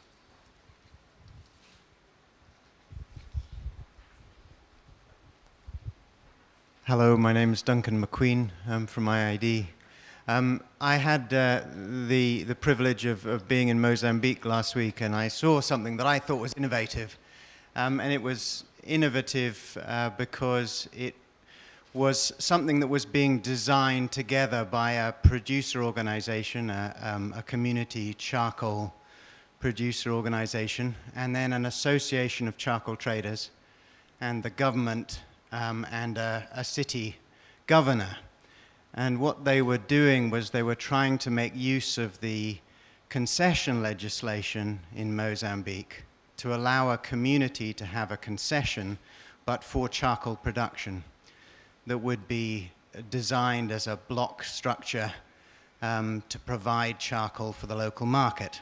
And they had a number of challenges to face. For example, in having to manage a concession, they had some costs which would have raised their cost of production above the illegal, not illegal, but informal production from elsewhere. So they were working with a local NGO to design charcoal kilns to improve the conversion efficiency and reduce their costs. And they were also partnering with another NGO who was trying to market fuel-efficient charcoal stoves, and the governor of the city was interested to extend, to push fuel-efficient stoves in a particular district, a bairro, next to this charcoal concession so that they would have a target market. And it struck me that all four ingredients that Peter mentioned were involved. There was the question of tenure, securing innovative ways to secure the resource rights of the rural people. There was market access, trying to build these links to a dedicated market in a part of town. There was the extension, the kiln technology and the stove technology. And finally, there were two different associations, producer organizations, both the community one and the charcoal traders involved. And it was the process was very innovative. I don't know whether the application will be followed through, but it certainly struck me as an area of innovation. Thank you very much, Duncan, for that real-time example from Mozambique. Thus far, our interventions, I think, have all been in English. Are there any Spanish or French-speaking folks who would like to intervene at this point? I know it's good we're giving the interpreters a break, but we also like to hear from other regions, other views. I don't know if there's a Swahili translator in the room or in the booth, maybe not, but okay, if you're invited at any time to kick in to contribute. Okay, are there others who would like to intervene? Yes, please. Español. Gracias. Gracias. Mi nombre es Noemí Pérez, soy presidenta de la Alianza Financiera para el Comercio Sostenible, FAST. En el caso de mercados, para nosotros el tema financiero obviamente es importante y más que nada, por ejemplo, los productores pequeños y las familias que tienen ya acceso a mercado pueden acceder a financiamiento porque ese mercado da la garantía. Entonces, más bien también esos mecanismos financieros son un mercado para esos pequeños productores, una vez que ellos se pueden conectar a esos mercados y acceder al financiamiento que necesitan para poder dar valor agregado a los productos que ya tienen. Y es todo. Gracias. Muchas gracias. Thank you for that comment, sharing the comment. Yes, we have one gentleman here, please. Yeah, thank you very much. My name is Patrick Kariuki. I come from Kenya. I'd also want to share a bit of what we are doing to support family forest owners, especially in the dry reds. Way back in 2004, we were able to pick the farmer field schools methodology, which was developed by FAO, applied to agriculture. We were able to use same methodology and created farm forestry field schools. And I think Kenya, for this matter, pioneered in this area. So what we have done with those farm field schools is beyond capacity building, beyond bringing them to a level of better understanding of enterprises within the farm forestry subsector. We have at the tail end of the year-long running experience on farm forestry field schools, we have been able to look for finances where we have linked those graduated field schools to a commercial entity, Equity Bank in Kenya, and we are currently moving along with them by giving them revolving loans. And these are not big monies. You'll be surprised. Farmers do not occasionally require a lot of money to move out of subsistence. In terms of Kenya shillings, is 30,000, 50,000, and this is very limited budget supporting to farmers, so that they can be able to produce some of the farm forestry products. Call it wood, call it the tree nurseries, for example, so that they can be able to create volumes and be able to deliver to markets. And I can assure you, the farmers who moved into this on first cycle, they have moved to second cycle, and they are on their third cycle. And we, through this mechanism, we have been able to create a revolving loan, which is not actually dispensed by government, it's dispensed by a commercial bank. It's working and working perfectly. And that's one of the markets, is a money market, but there'll also be the product market. And this, in my view, is an innovation in terms of connecting the family forests and farm producers to markets through financing their production. Thank you. Asante sana, Patrick. And we'll be hearing more from Patrick in session 2 after break. Okay, if there are no other hands on this, I propose we move to question 3, which is a very relevant question, not very easy to answer in a simple way, but one that I think many of the people sitting at this table, as well as many of you out there, are trying to cope with.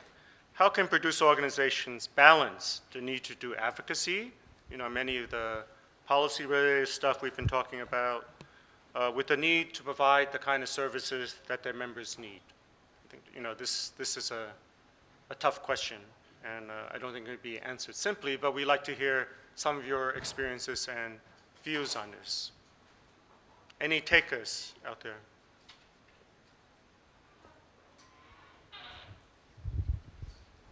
Yes, please.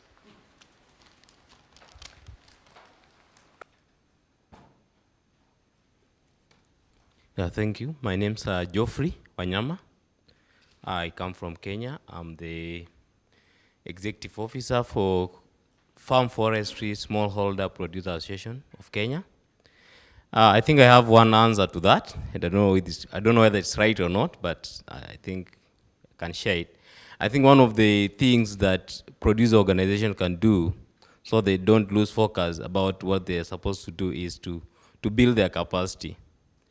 And my experience is, like for our case, when we started, we realized that even these, the affiliate associations that we are working with, their leaders, they don't have, their capacity is inadequate, I mean, in terms of what they are supposed to do and what is expected of them. So I think one area is to make sure that they understand their role as regards to farm forestry, and they keep on refreshing that, I mean, in terms of having capacity building, and also working maybe with the government and other stakeholders, sharing experiences across the board. But I think the key thing is to build their capacity in that area. Thank you. Thank you very much for sharing that. Sounds like a good answer, and you're living it, so I think, but keep the focus and have capacity building to help reinforce many of these things. Any other interventions before we return to our panel from out there? Okay, if not, yes.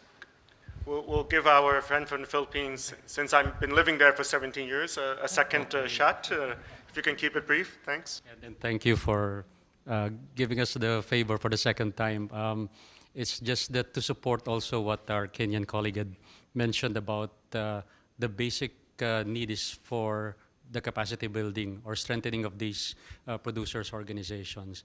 And in addition to that, I think because policy advocacy, it tends to be more on raising the positions and interests of these sectors and letting them be heard, because as also emphasized by our panelists, the voices of these sectors need to be heard, and that their capacity to do so will have to be enhanced. And we can also pick, for example, what our colleague from Mexico has said about having them involved in multi-stakeholder platforms like a tripartite with the government, with these farmer organizations, and the other sectors, because in improving their services, in advocating for their needs, it would not only be just confined to their sector, but this would need to be also collaborated effectively with other sectors, because even in addressing the challenges that they face, this would not be just a one sector or some sectors that would have to move. It has to be a concerted effort of all the multi-stakeholders. Thank you. Maraming salamat again. Okay, so we'll take one final intervention here, please, before we return to our speakers. Sorry, I'm not a Filipino, but I represent the FAO, producer organizations and cooperatives team within the Partnerships, Advocacy, and Capacity Development Office of FAO. My question is really to find out more, what are the expectations regarding the role of FAO in facilitating the processes, development of mechanisms to create this to support our member governments in creating this enabling environment. And I think we're all grappling with this when we go at the country level.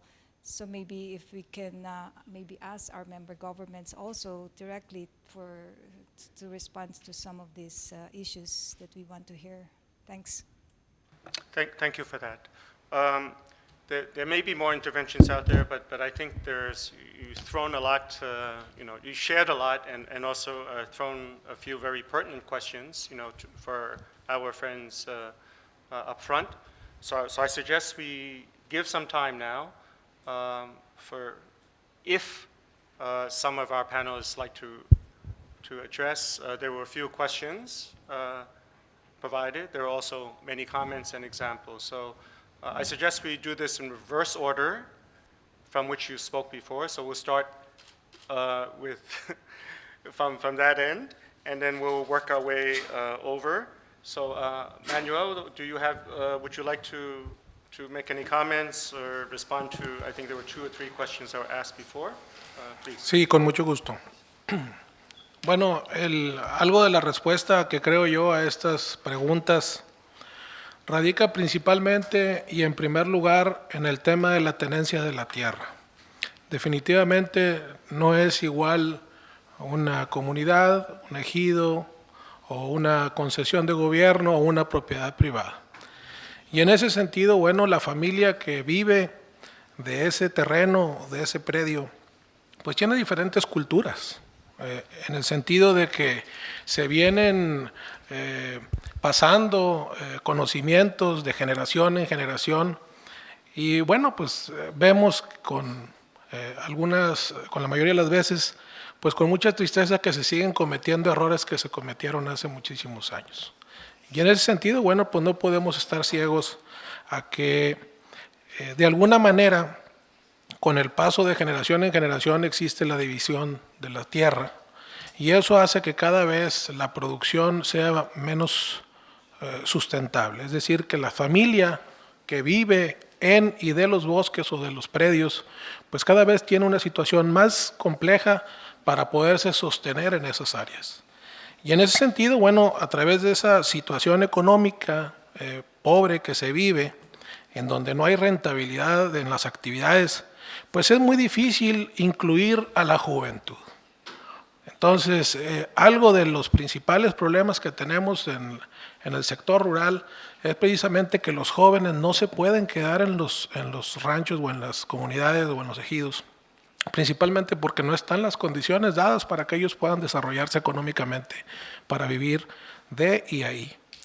Y en ese sentido, bueno, creo que definitivamente el rol de las organizaciones es una parte sumamente importante en donde se puedan estar vinculando a las personas que conocen la academia, el tema de los negocios, el tema de los técnicos o prestadores de servicios que puedan incidir en mejorar las condiciones de cada predio en particular.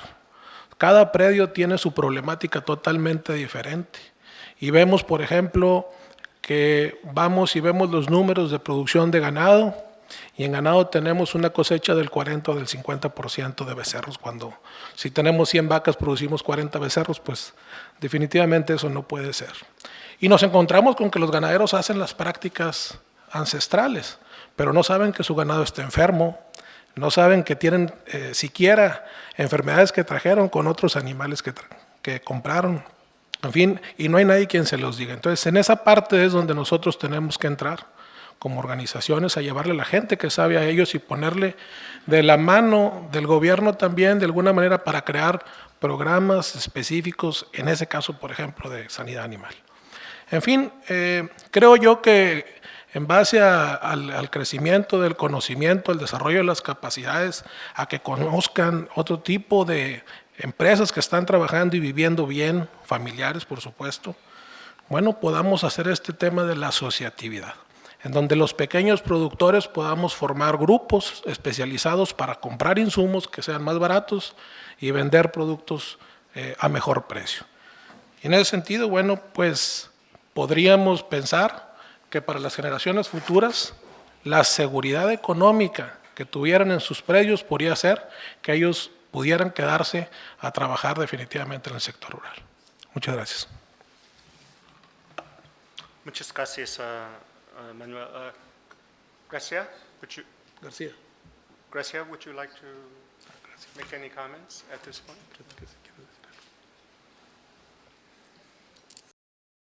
Tal vez respuesta a un comentario sobre el tema de por qué no involucramos a la juventud. En Guatemala, específicamente en el departamento de Petén, de donde pertenezco, creo que sí estamos involucrando a la juventud. Creo que la juventud es muy importante para nosotros. Sabemos de que nosotros un día vamos a morir, no somos eternos, y que también tenemos que capacitar a los jóvenes. Específicamente en Petén en el tema de la educación, ya que ellos van a jugar un papel muy importante dentro de las organizaciones, empresas comunitarias. El tema, ahí hablaban un poco del tema de equidad de género. Sabemos que somos países muy diferentes y estamos muy conscientes de eso. Y Guatemala se ha caracterizado pues por un país donde hay mucho machismo, decimos allá. A veces la participación de la mujer es a menor escala, porque quieren participar más los hombres. Pero ahorita ya en estos últimos años, gracias a talleres de capacitación que hemos tenido en nuestras organizaciones, en nuestras comunidades, sobre el tema de equidad de género, yo personalmente siento que lo hemos superado. Lo hemos superado porque ahora vemos en Guatemala, específicamente en Petén, que la mujer juega un papel muy importante dentro de la sociedad.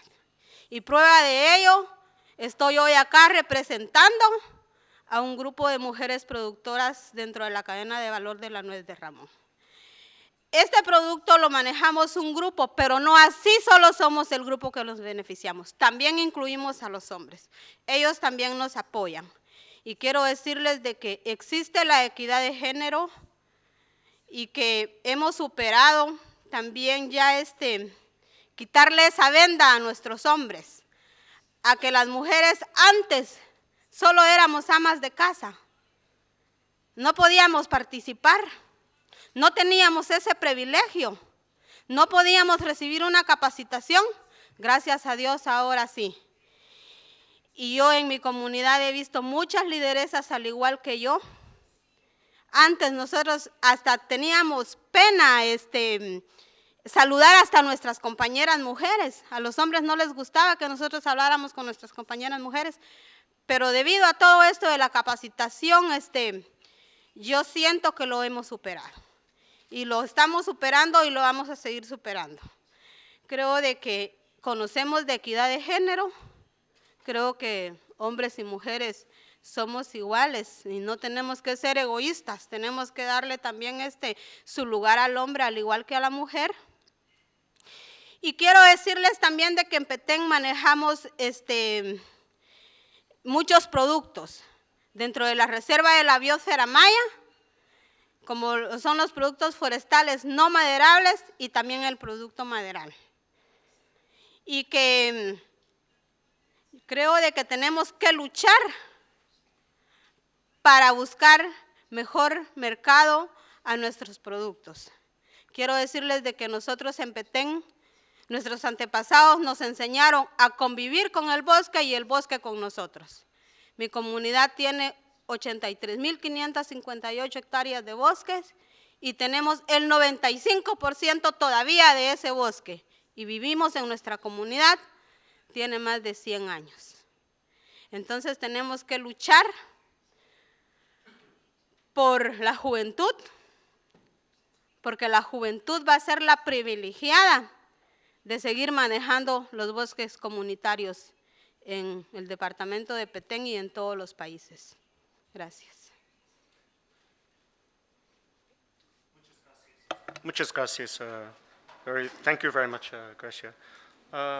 Alegi, would you like to respond to any of the points? Thank you very much.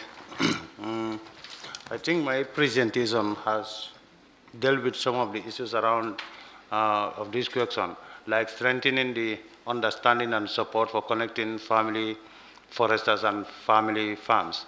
I said here, like previously, we were having conflicts between foresters and farmers, you know.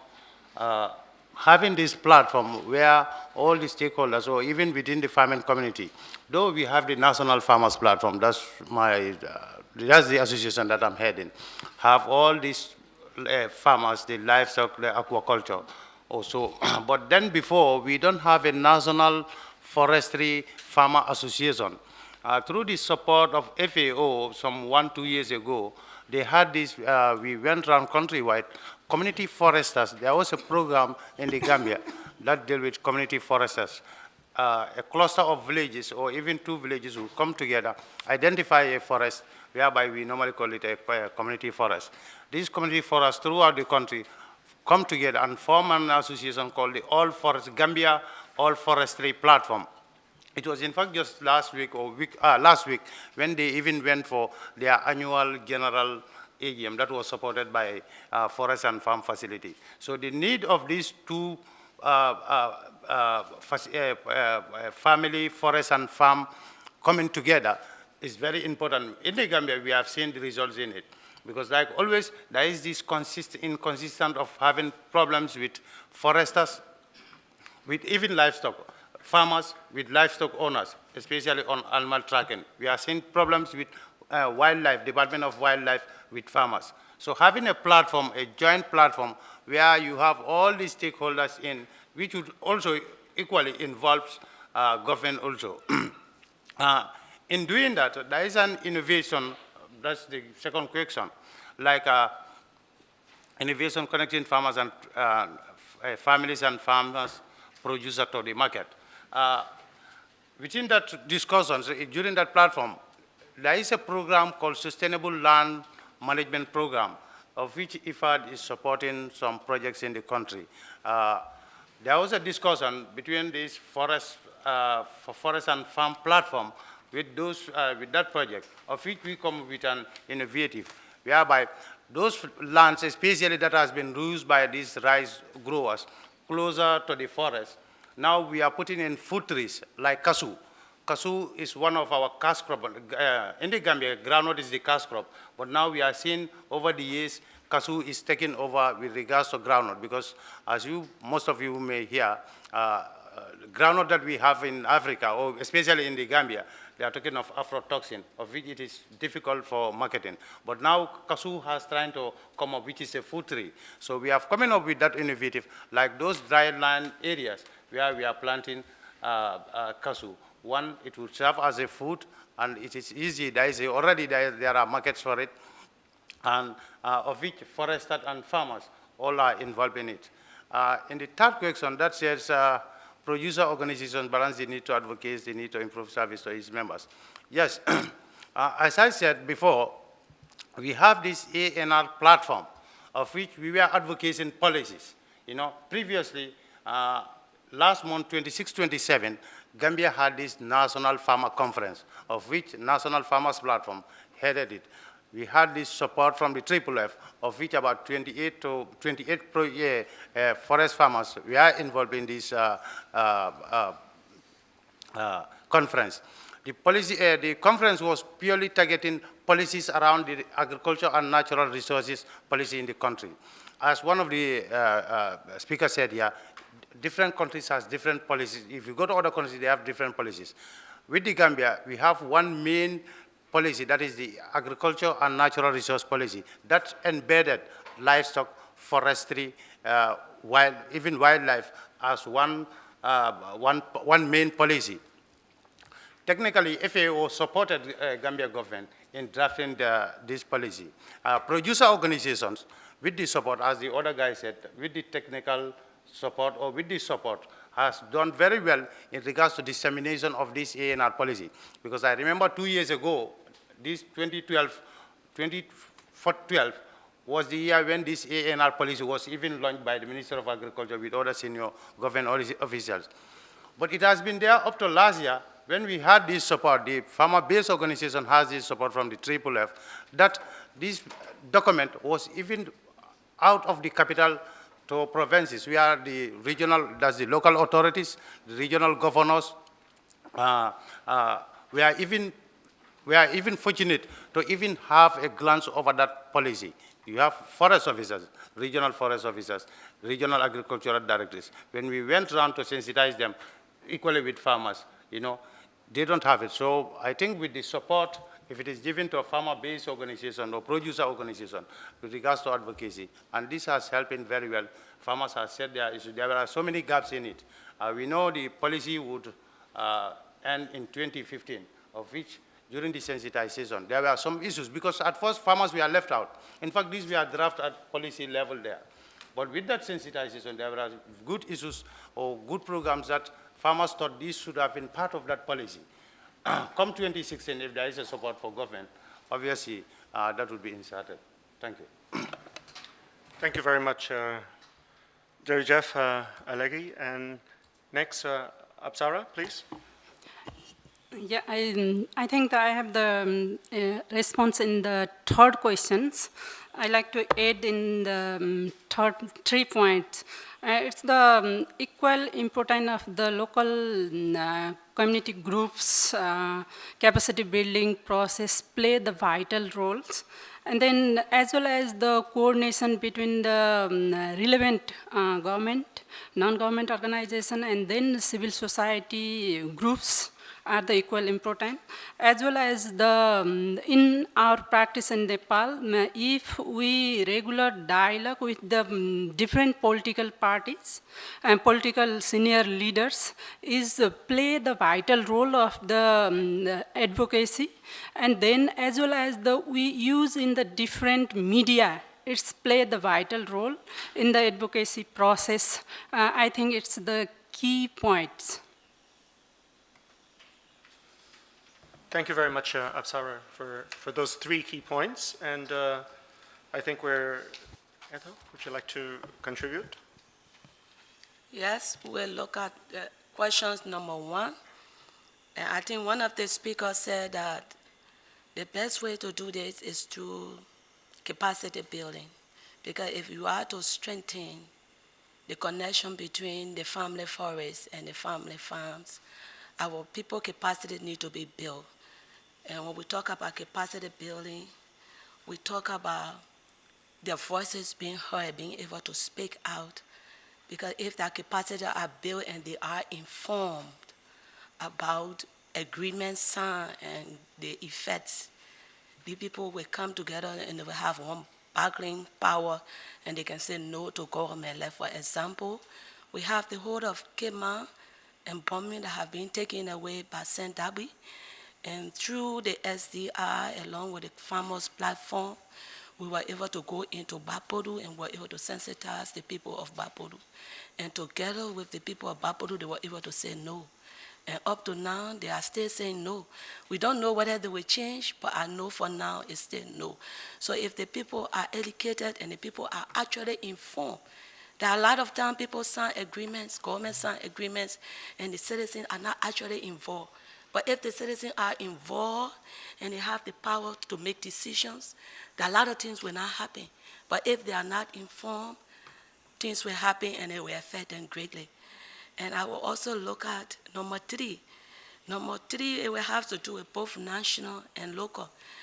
In order to balance it, we have to look at establishing a cross-sectoral, multi-stakeholder platform.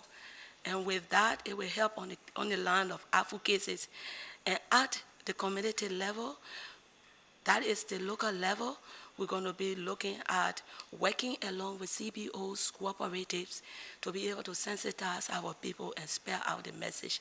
And together, I believe with these 2, both national and local, we will succeed. Thank you. Thank you very much, Eto. Okay. Reverend Robert, you have the last word. Okay, thank you so much. Someone asked a question on what could be our word, our message in favor of Family Farm Year. What I wrote down, what came to my mind is our forest, our future, our family livelihood. So that's my message to this year of Family Farm Forest. Our forest, our future, our family livelihood. In terms of question number 1, I think we have dealt around it, but the key issue there for strengthening is understanding is about sustainability. So if we strengthen the understanding that both institutions in there, they will be sustained and they will understand their roles, because it's important for the farmers and the producers to know their roles. They are all unique, but equally they share things in common. And there's a need for them to come together to speak out with one voice, because whatever affects them in terms of the land tenure, in terms of the forest, it comes down to every one of them. So they need to team up to speak out and make engagements for some of the issues they need to get, because sometimes people try to fragment them in other ways. So I think it's about time that they come together, we strengthen that aspect. In terms of question number 3, on the producers' organization trying to balance, there's no way a producers' organization like ours will be sustainable in the absence of providing services to our members. Is key, because these are fundamental things that every producers organization is based on. We base on providing economic services because our members need to pay fees. And our members cannot pay fees if we're not providing economic services. So that's key to it. And how do we balance the advocacy? Sometimes we are being stretched out by whether it's government, whether it's donors who want us to spend time in the advocacy room, and forget about providing the basic economic services. And we think the donors have a responsibility in this, because it's about time that they help to provide direct support to the producers' organization, and that support cannot be with short-term, because every investment is not short-term, it's a long-term. For you to have a return, you need to have like 5 years. So if you do 1 year project and expect a return, it's not possible. So we need to gradually move away from the project issue and look at the investment approach, which is very critical to moving all of these things forward. So the donors must start to treat these things not as project, but see them as investment. And we think that they need to help to build the capacity of the producers' organization on both fronts. You cannot strengthen our advocacy front and leave our economic services aspect at the back, because there is no way we'll be relevant with our members. So we are a membership-based organization. Our relevance is based on our members, the numbers we have, and the participation of our members, the way, how active they are. That tells the government that yes, this producers organization is relevant. If we play with them, we play with the future of this country, and we play with the future of the state.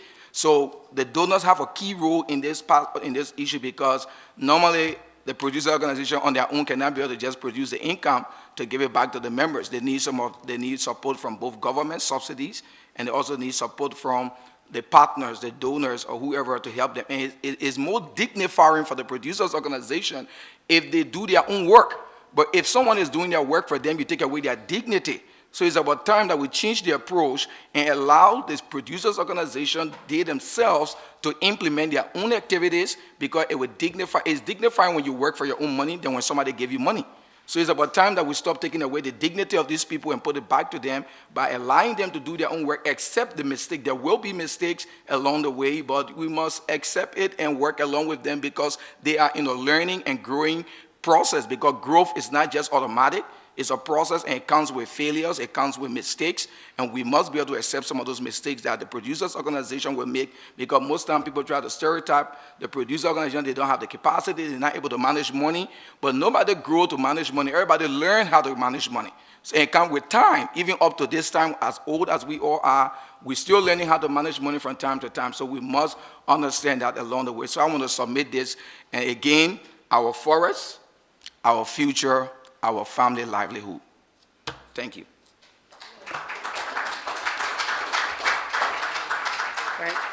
Thank you, Robert.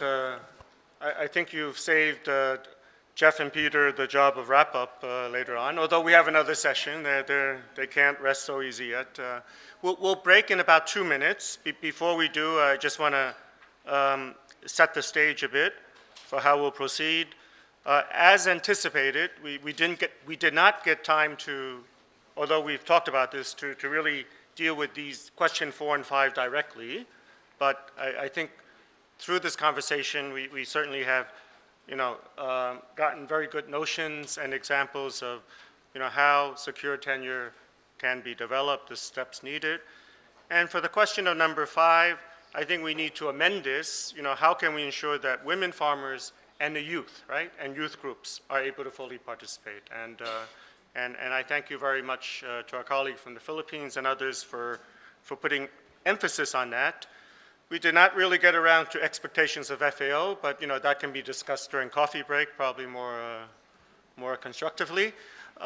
So what we'll do now, and we started this session a bit late, but we were able to catch up on time, so I'd like to thank all of you. We will take a 15-minute break. When we come back, we'll be entering session 2 in our country team discussions about enabling environment. We'll be inviting each of the 4 country teams to come forward one by one, and we look forward to hearing from them. Before we break, I'd like to ask for a round of applause, 3 rounds of applause. First for the speakers.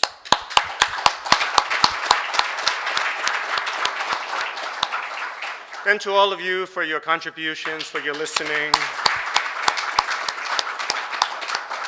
And last but not least, for our interpreters, without whom most of us would be lost. Have a good break. Enjoy the Ramon products that are still out there. Other goodies. See you in 15 minutes.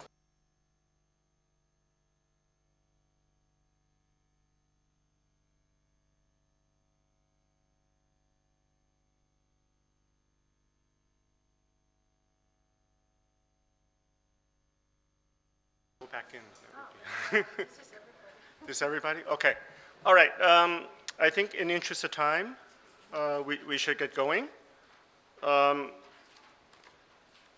Some people are commenting that the Ramon drink is making them feel very happy and energetic. So, as including myself, yeah, this is great.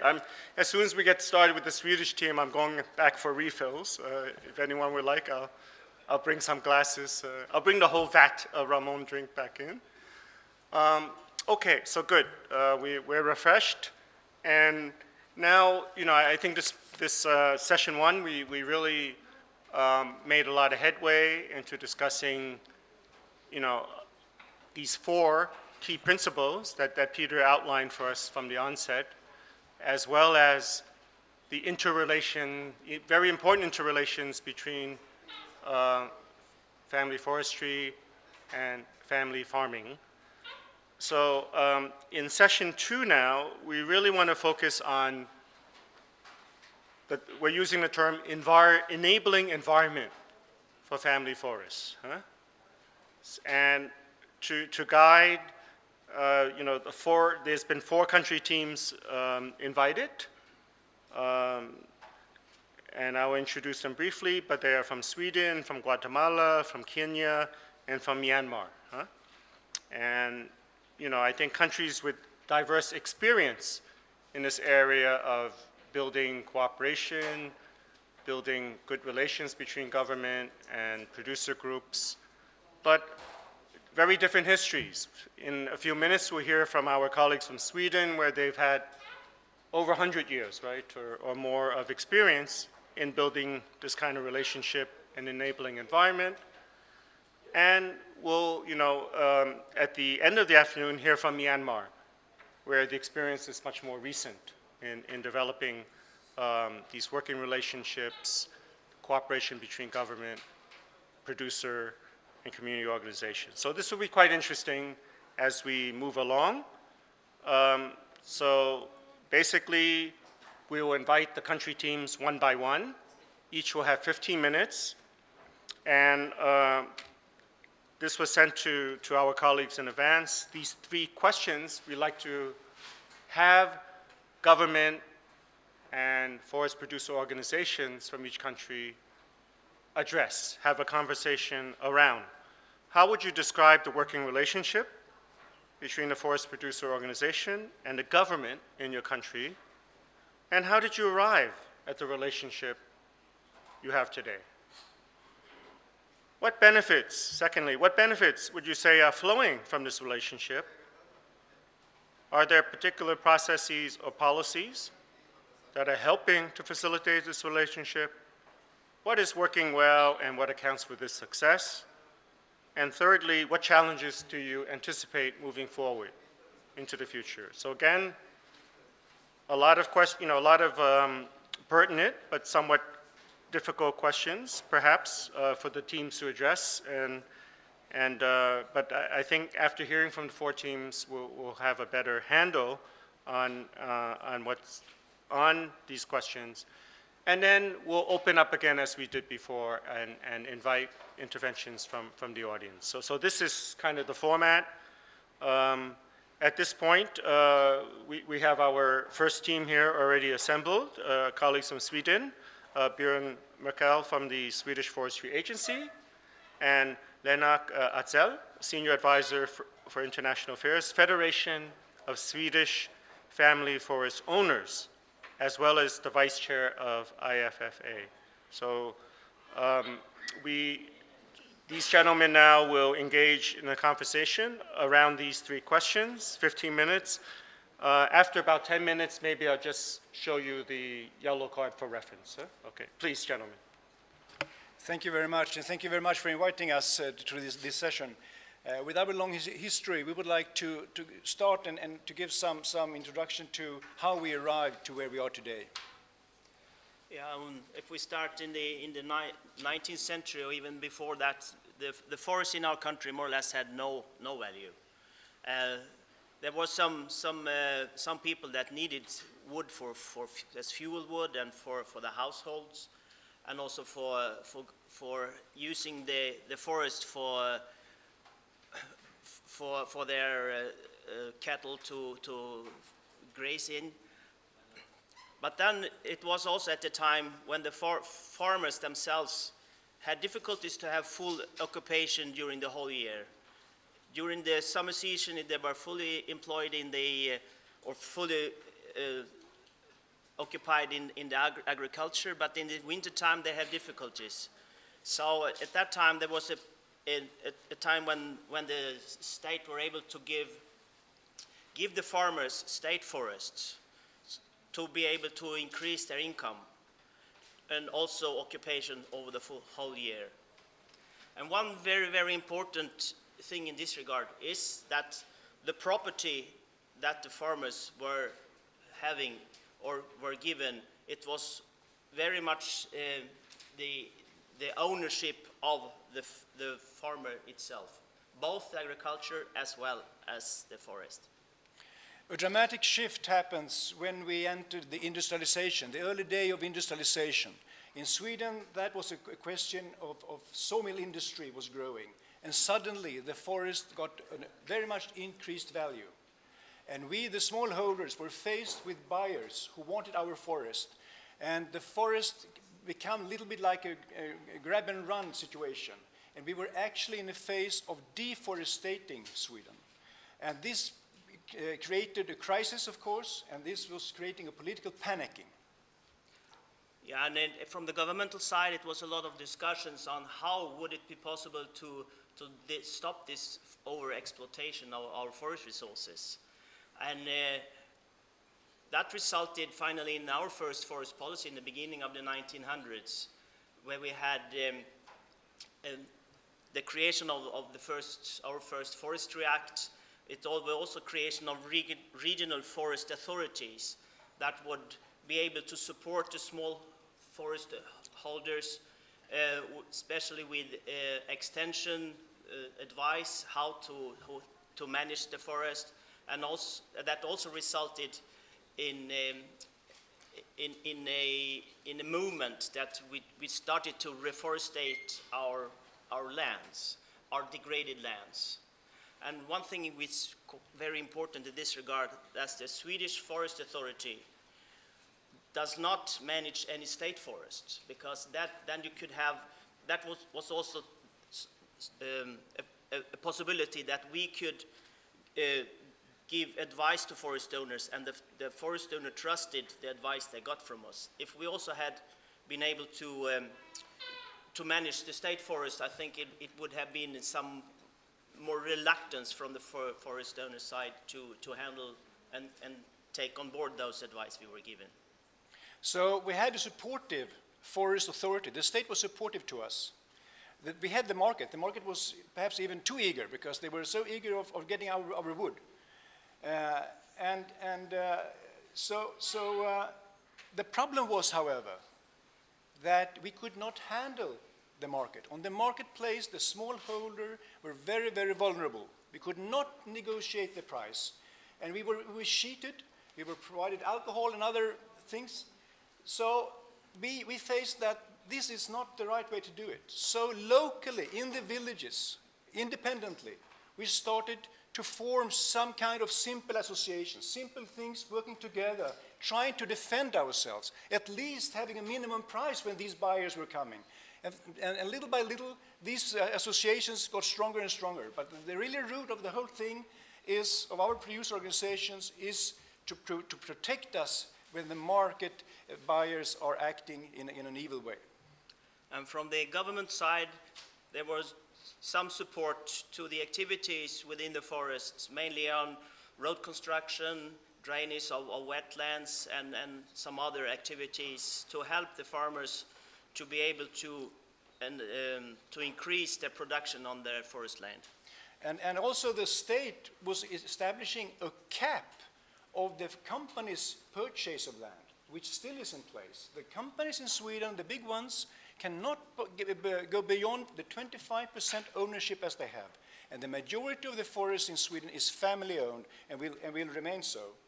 By the time we merged, this was restructured, these hundreds and hundreds of small associations.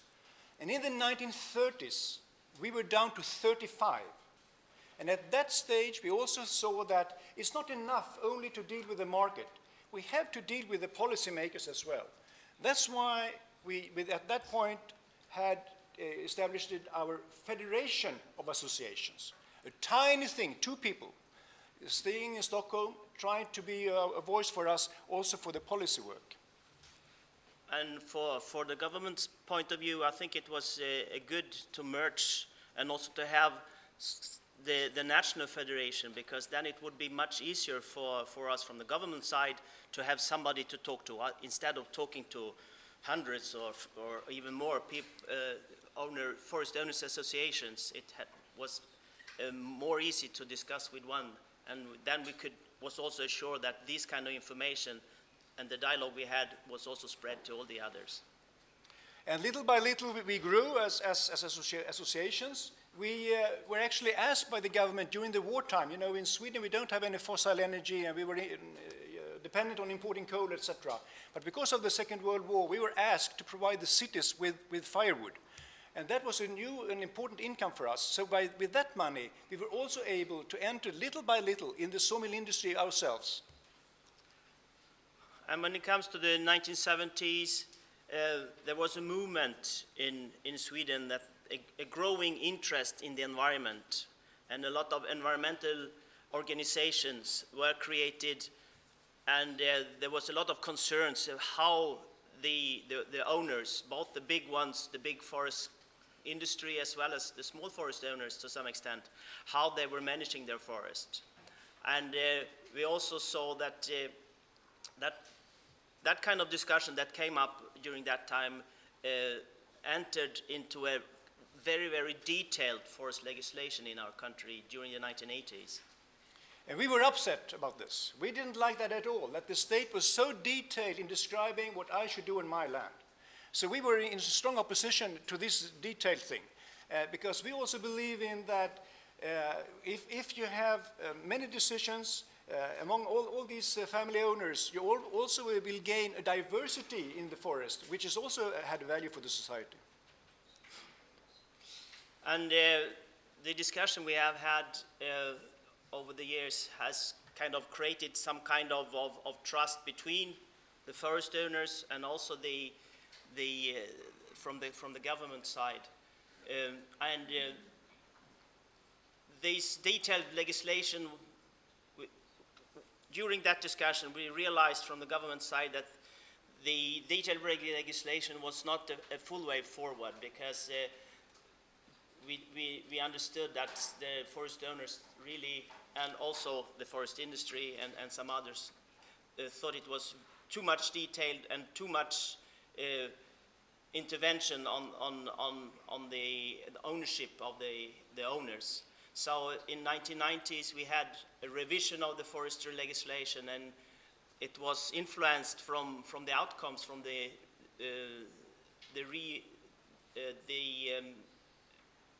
United Nations Conference on the Environment and Development in Rio de Janeiro, 1992. And in that regard, we become a better balance between the environmental issues and the wood production issues. Yeah, so with this we were quite satisfied, even though in the legislation there is a balance goal between environment and production. But with time we believe as well that is a sound view, and this is the view of also of the family forest owners, that we should take care, because we are making and managing our forest land for our children and our grandchildren. We do not want to do any harm to nature or to the environment, as we would like to give a better forest estate to our children than compared to what we got ourselves at the time.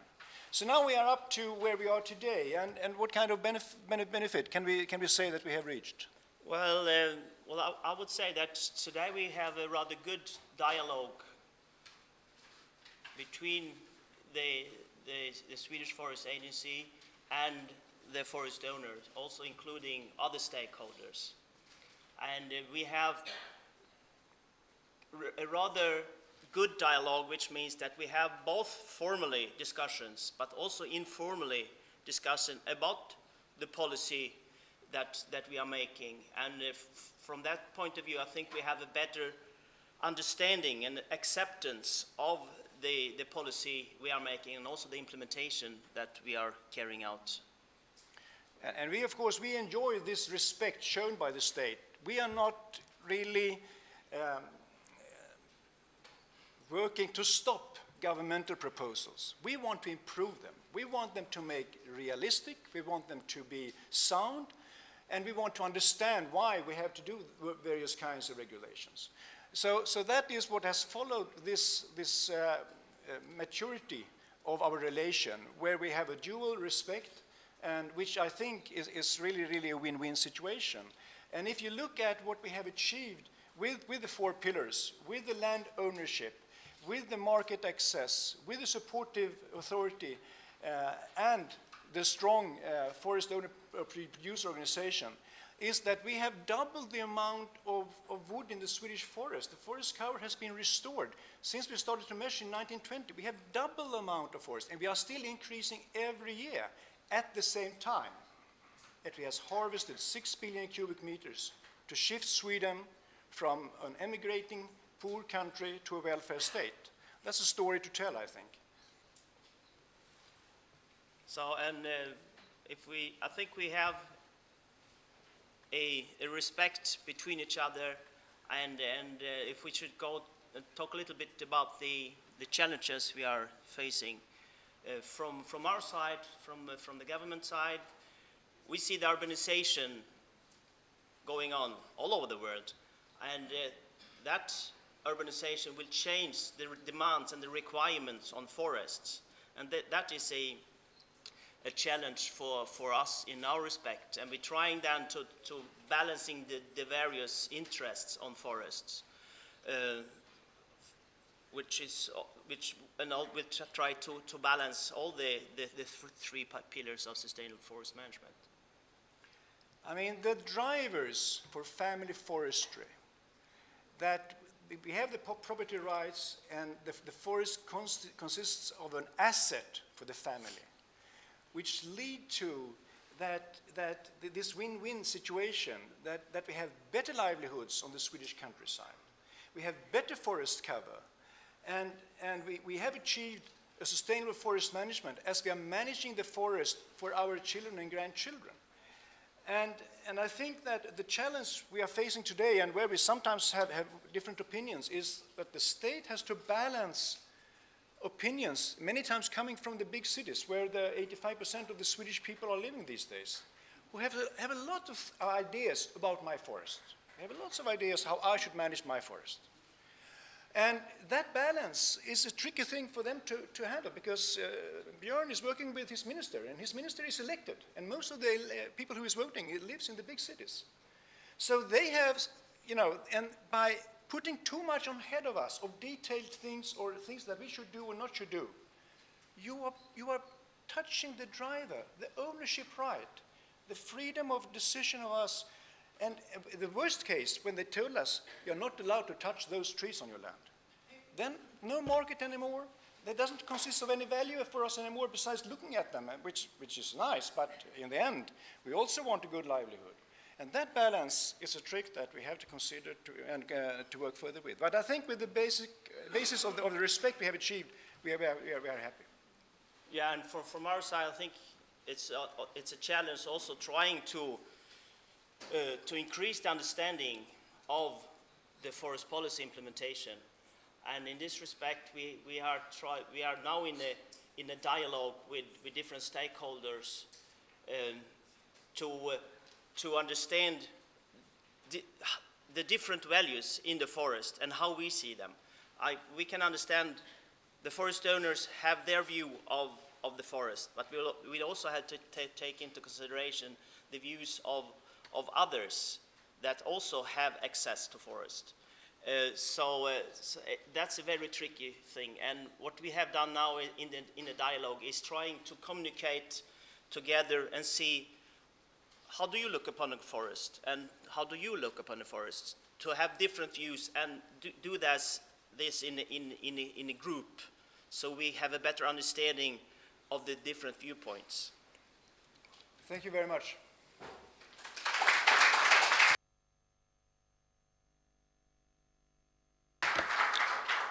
Thank you very much, Bjorn and Lennart. I think you guys have met each other before.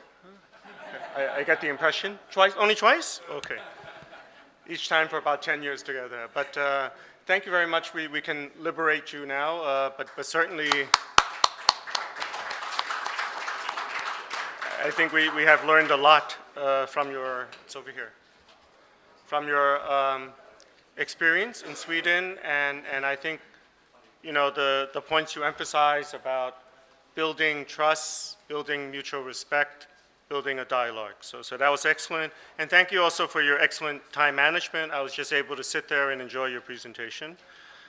Next, I would like to invite our colleagues from Guatemala up front, please. I have the pleasure of introducing Amaury Molina Alvarez, who is the Deputy Director for the National Institute of Forests, and then also Macedonia Cotave, who is the Director of EXOFOC, and as well as the founder and executive member of national and regional alliances. Once again, we invite you gentlemen to address these three questions related to working relationship, how you arrived at this relationship, what benefits are coming out, what challenges do you face. So you have about 15 minutes, and maybe when there are about 5 minutes left, I'll just show you this so you know how much time is left. Okay? Okay, please. Bien, buenas tardes a todos y todas. Como bien lo decían, tenemos 3 grupos de preguntas.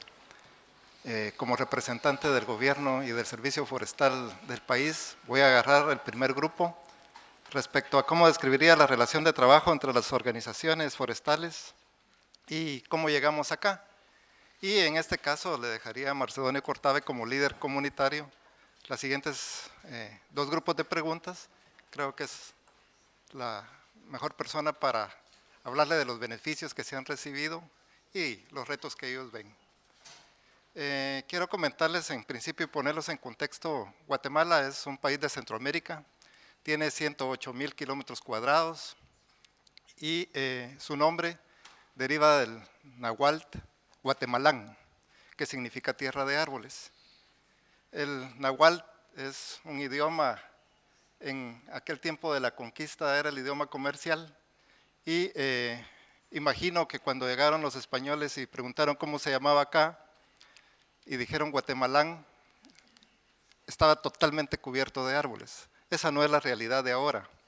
Ahora, estos 108,000 kilómetros cuadrados, solo un 34% tienen de cobertura forestal y estamos haciendo grandes esfuerzos para recobrar esta cobertura, aunque como bien lo decía Grecia en su exposición anterior, la vida de las comunidades siempre ha estado ligada a los bosques.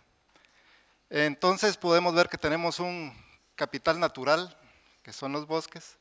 Sin embargo, ¿verdad?, cuando hablamos de desarrollo y que este se genera a través de la explotación de los recursos naturales, necesitamos para ello un capital social.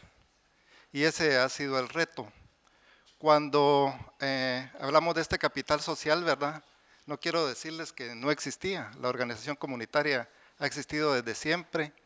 En Guatemala hay más de 300 organizaciones pequeñas, ¿verdad?, que estaban dispersas, muchas veces con intereses comunes, pero en forma aislada, trabajando, ¿verdad? En el 2009, ¿verdad?, tuvimos la oportunidad de ser beneficiados con uno de los facilities y empezó un fuerte trabajo a integrar estos grupos. Actualmente estos 300 grupos, ¿verdad?, se integran en 4 organizaciones de primer nivel, le llamamos, ¿verdad? La Alianza de Comunidades, que aquí tengo al representante a la par, ¿verdad? Tenemos a una red de beneficiarios de un programa también que se llama PIMPEP. Tenemos una red de comunidades indígenas y unas mesas de concertación. Estos 4 son las que a través de estos facilities se han ido fortaleciendo, ¿verdad? Y comenzando a generar una incidencia bien importante en el país, con intereses comunes ya. Quiero decirles que como representante de gobierno ha sido un poco difícil esto, mantener esa relación, pero a la vez darles la independencia a ellos para que sean las decisiones de ellos las que prevalezcan y que no sea el gobierno la que se le está haciendo, ¿verdad? Entonces esto es muy importante, ¿verdad? Y lo hemos logrado, tenemos mucho éxito, ¿verdad? En esta independencia, nosotros damos todo el apoyo logístico para el trabajo de estas organizaciones, pero dejamos la total independencia en decisiones, ¿verdad? Entonces, hasta ahí llegaría mi parte, yo dejaría a Macedonio para que explique un poco los beneficios que se han tenido de esto. Bueno, muchas gracias. Sí se escucha, ¿verdad? Muchas gracias por esta oportunidad, gracias a FAO, gracias a los organizadores para invitarnos a este evento.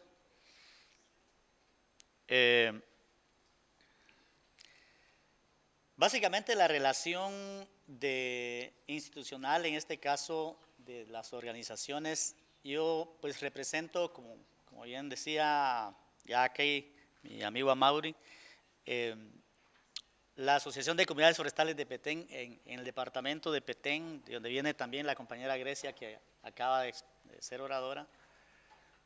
A su vez también represento en esta ocasión la Alianza Nacional Forestal Comunitaria, que ahí estamos hablando de miles de productores forestales, y también la Alianza Mesoamericana de Pueblos y Bosques, que está de Panamá a México, que también, pues, ahí son otros miles más, ¿verdad?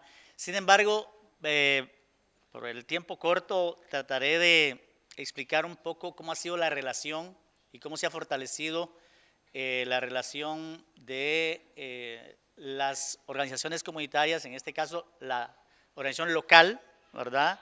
Y un poco nacional, con el gobierno. Por supuesto, eso ha venido a través de los años, no ha sido de la noche a la mañana que hemos logrado esto, ¿verdad? En Guatemala tenemos pues una lucha histórica de un conflicto armado interno que duró 36 años y por supuesto después cuando se firman los acuerdos de paz, pues tenemos esa libertad ya de organizarnos y fue ahí entonces donde iniciamos. Por ejemplo, en el caso de la organización que yo represento localmente, fue toda una incidencia política que se hizo en su momento para tener el acceso legal al manejo, en este caso del bosque. Porque estoy hablando de una experiencia desarrollada en la Reserva de la Biosfera Maya en Petén, Guatemala, Centroamérica, ¿verdad? Donde pues ha venido desarrollándose esta experiencia.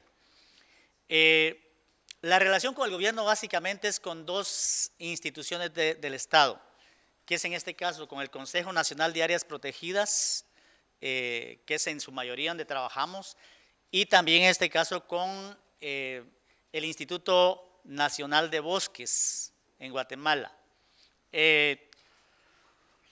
A través de la incidencia que hicimos hace años, hoy día pues mantenemos ya una relación bastante estrecha.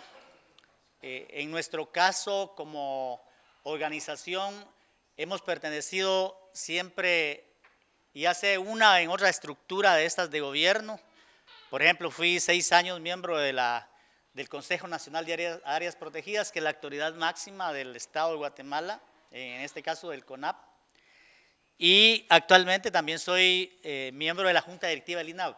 Entonces eso hace que haya una estrecha relación que yo diría en estos dos ejemplos se ha creado, pues diríamos, una simbiosis, ¿verdad? En estas dos entidades de gobierno con la sociedad civil organizada que represento, tanto a nivel departamental de Petén como a nivel nacional de la Alianza Nacional Forestal Comunitaria. ¿A qué se debe realmente esta buena relación? Se debe a beneficios mutuos en muchas direcciones, ¿sí? Quizá por tiempo obviaré algunos, pero tal vez para compartir algunos. Uno es el tema de, en el tema ambiental, el tema de los guardabosques. En nuestra organización hay miles de guardabosques que no les paga el Estado, y siempre le decimos al gobierno, no le paga el Estado a esos guardabosques, sino que les paga el bosque, ¿verdad? ¿Por qué razón? Porque la gente vive de los productos del bosque y por lo tanto cuida el bosque. Entonces hay un beneficio mutuo en el sentido que el Estado es responsable de estas áreas, ¿verdad? Y tendría que gastar muchísimo para cuidarlo.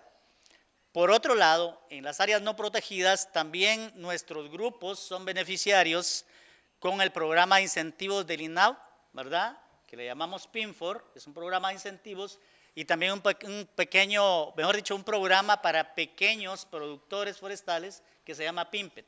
Entonces, creo que ahí hay una relación que nos ha ayudado mucho a mejorar. En este sentido,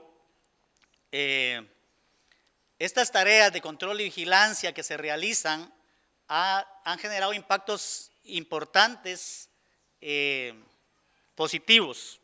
Por ejemplo, el control y vigilancia de las áreas ha reducido las actividades ilícitas que en la zona se realizaban, se ha reducido el avance de la deforestación, el avance de la frontera agrícola, ¿verdad? Se han reducido los incendios. Tenemos incluso datos que por alguna razón no puedo darlos ahora, ¿verdad?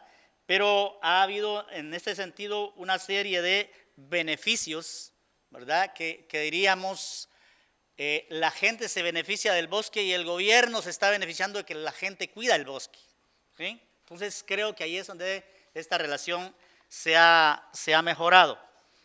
Y también en aspectos socioeconómicos, ¿verdad? Estamos hablando también del desarrollo de capacidades, que creo que en el panel anterior se hablaba mucho. Definitivamente estamos totalmente convencidos que hay que desarrollar las capacidades de la gente, ¿verdad? En muchos aspectos, tanto técnicas como organizativas, administrativas, ¿verdad? Para que las comunidades realmente se puedan desarrollar.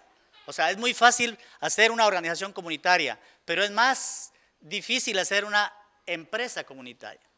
O sea, realmente tenemos que tener un cuerpo con dos brazos fuertes, ¿verdad? La parte social, política, ¿sí? Pero también la parte empresarial, la parte de industrialización, del valor agregado, del enlace con el mercado, etc. Entonces, hemos logrado tener estas experiencias y hemos desarrollado juntamente, por supuesto, aquí juntamente con el Estado. Muchos beneficios podríamos hablar también en este sentido de la educación formal y no formal. En nuestras organizaciones hay programas de becas, hay bolsas de estudios para capacitaciones tanto en cursos como en becas para que los jóvenes y las señoritas estudien, ¿verdad? Ya tenemos profesionales que están estudiando y producto del manejo, ¿verdad? Infraestructura social como edificios de una escuela, otro tipo de servicios, ¿verdad? Y por supuesto las capacidades instaladas, o sea, estamos hablando que ahí ya la gente comenzó de cero, ahora hay mucha capacidad instalada ya avanzada, ¿verdad? Para productos tanto maderables como no maderables. Entonces, todo esto es lo que hemos logrado pues, realizar, ¿verdad? Y por supuesto una cantidad de generación de oportunidades de empleo, ¿verdad? Tanto directos como indirectos. En toda la cadena productiva del trabajo que hacemos, hay gente que se beneficia, que son socios directos y todos aquellos prestadores de servicios también que venden sus servicios a las comunidades, como los transportistas, como las gasolineras, como los talleres de reparación, y por supuesto la mano de obra que se genera en una serie de actividades dentro de las cadenas de valor del bosque. Finalizo tal vez con, perdón por el tiempo, ¿verdad? Con algunos retos, son muchos, pero por ejemplo uno de los retos que nosotros vemos es el tema de mantener la estabilidad política. En el caso de sociedad civil sí nos toca muchas veces en cada gobierno estar haciendo este tipo de trabajo, ¿verdad? Con los nuevos funcionarios, con el nuevo gobierno.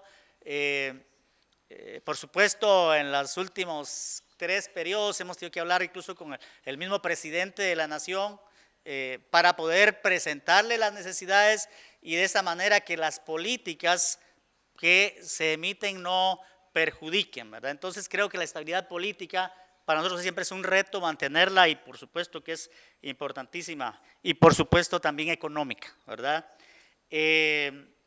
La ampliación o la existencia también de programas de incentivos, ¿verdad? Estamos promoviendo juntamente con el Estado, en este caso con el INAV, una ley que le denominamos Ley Pro Bosque, para continuar con incentivos de los que hablé que maneja el INAV.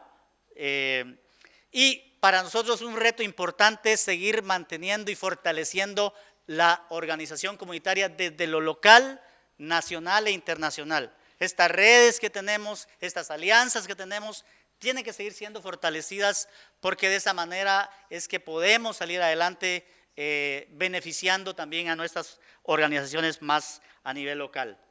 Y por supuesto los mecanismos financieros que creo que son importantes. Resumiendo, entonces lo que ha sucedido en esta experiencia en Guatemala es que ha habido seguramente un triángulo importante entre la sociedad civil organizada, el gobierno y los donantes, ¿verdad? Que por supuesto la cooperación internacional ha jugado un papel muy importante en este aspecto y es de esta manera entonces que pues, nuestra experiencia se ha convertido, diría, en un referente en el planeta porque nos han visitado ya casi de todos lugares del mundo, ¿verdad? Gracias.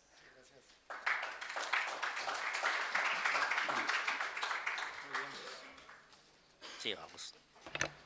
Muchas gracias, Amari y Macedonio. I think this has been a very valuable experience you shared from Guatemala, particularly this kind of tripartite partnership. And thank you also for your excellent time management, exactly 15 minutes. Excellent. Next, I'd like to invite our friends from Kenya to come forward. We look forward to hearing their intervention. Pleasure of introducing Patrick Kariuki, who's the Deputy Director of Extension, Kenyan Forest Service, and also Jeffrey Wanyama, who is the Executive Representative of the Family Forest National Federation. So 15 minutes, gentlemen, and we look forward to your intervention on the 3 questions.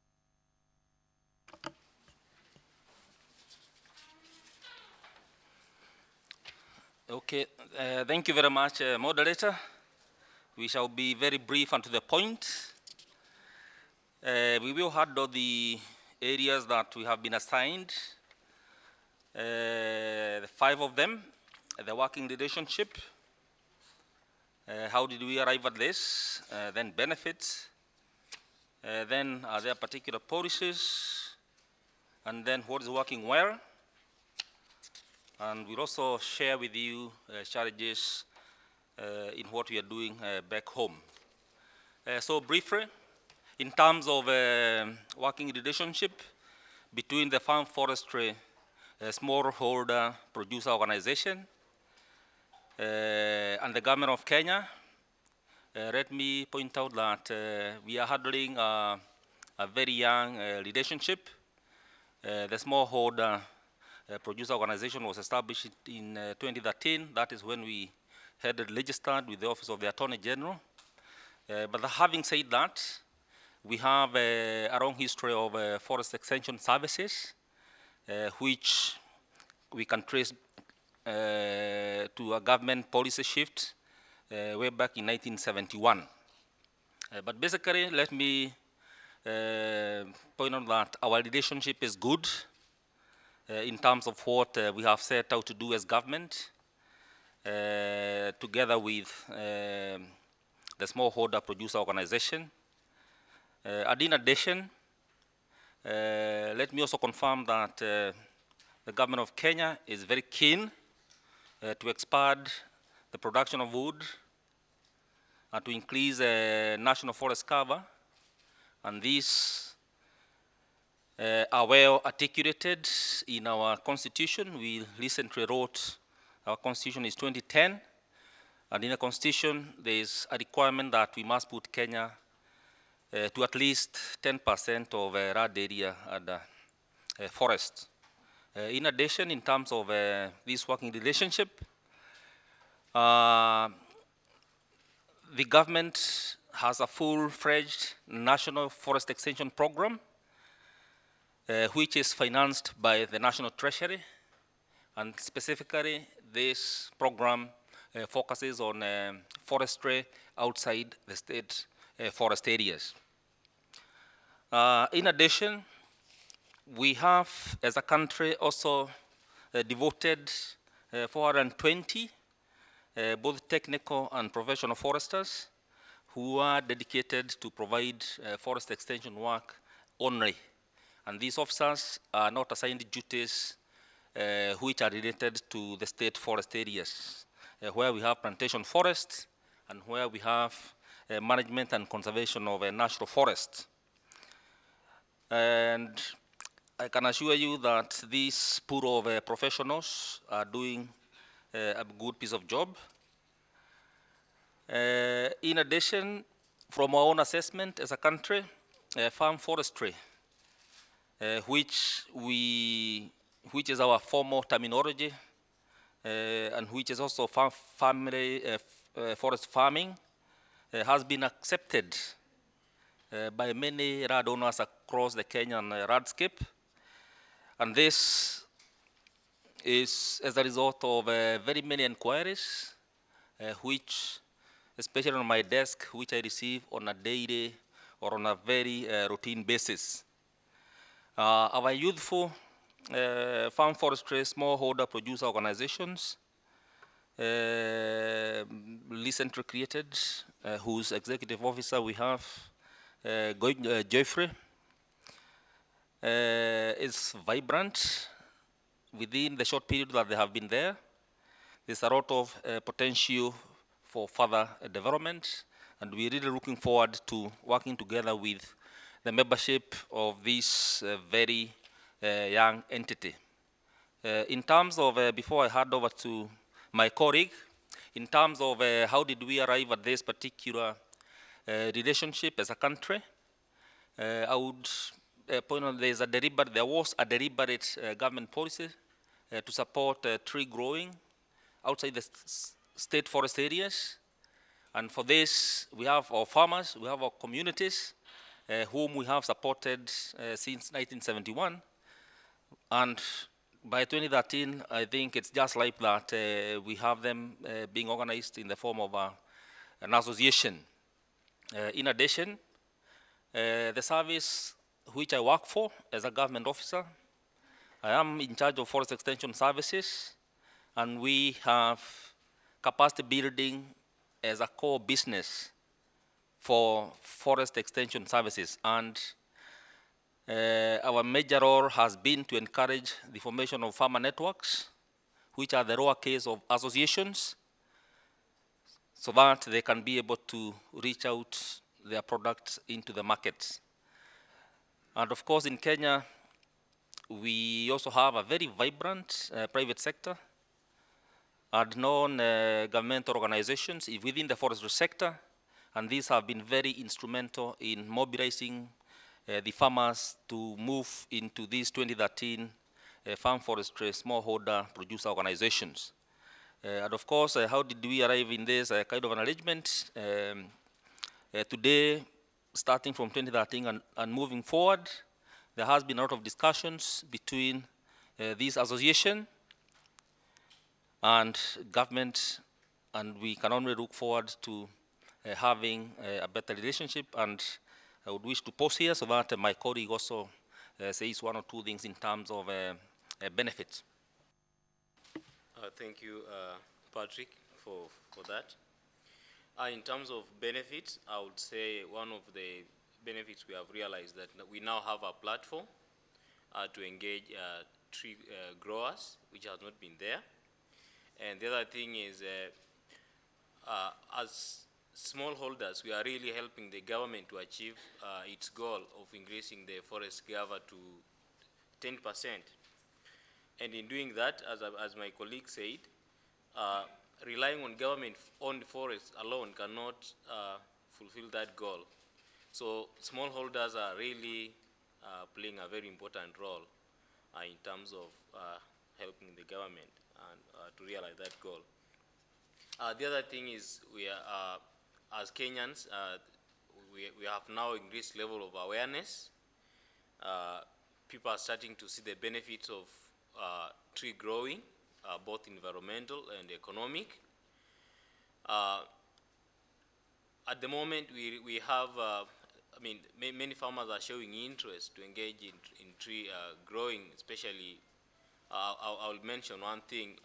We have now this booming business of supplying the government with electricity poles, and it's really helping farmers.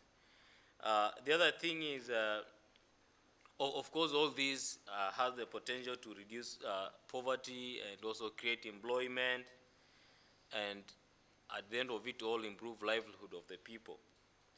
Another thing is we are also, due to our engagement, we are helping Kenya Forest Service, which my colleague works for, to realize the mandate of forest development in the country. And we as smallholders, we are happy for that.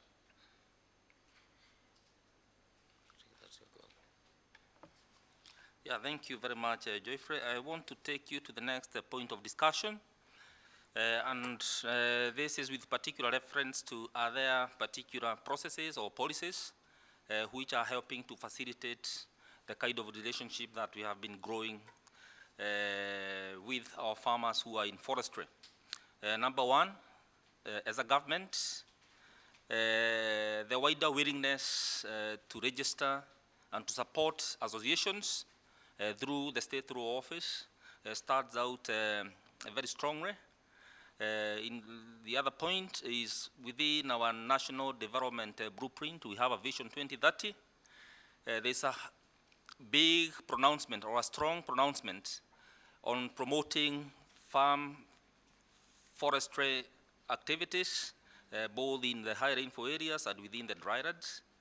Thirdly, the national forest policy, which we are about to conclude, identifies farm forestry as a key strategy for increasing the supply of forest products and for increasing the tree cover as our constitution provides for.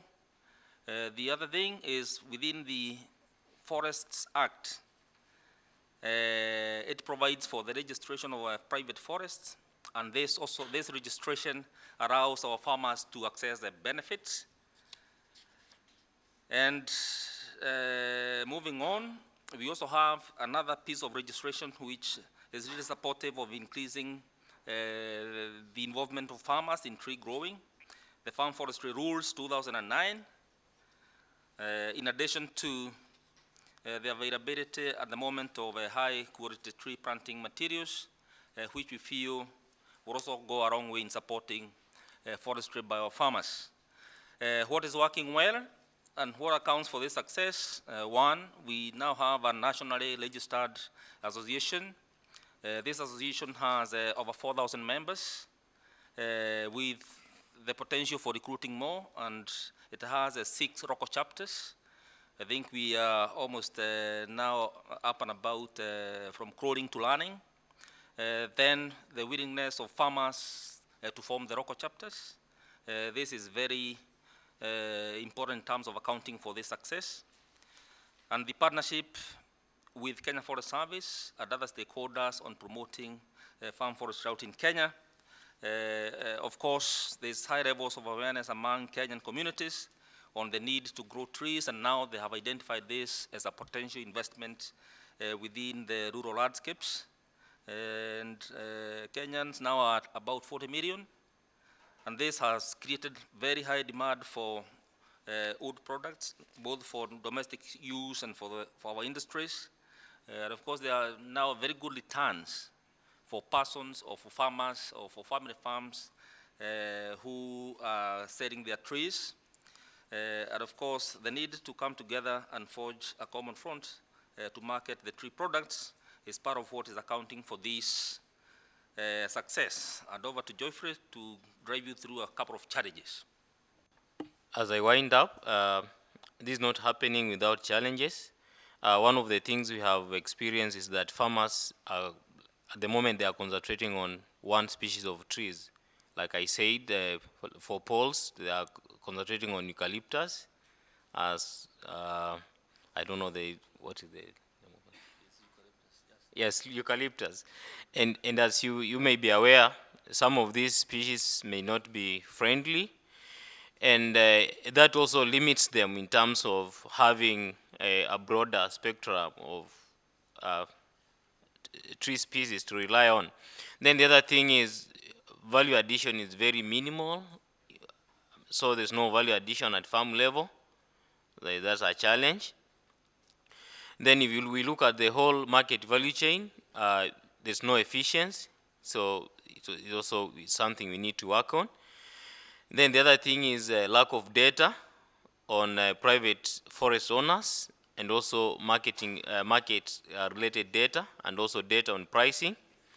And the last thing is inadequate capacity for local associations, which we at the moment is a challenge, but moving forward, we hope that we will be able to build the capacity of these associations. Thank you.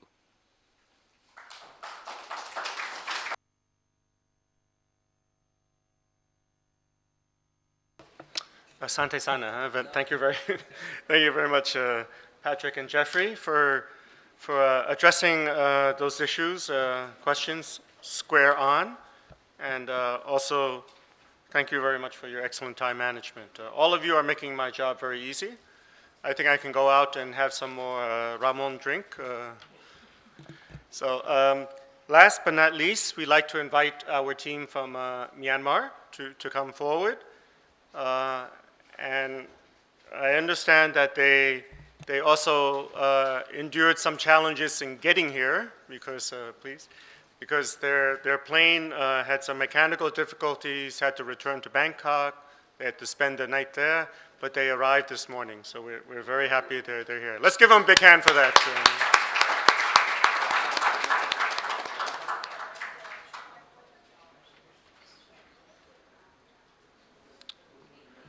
Long name, huh? Okay, there's the right name here. So very happy to introduce our friends from Myanmar.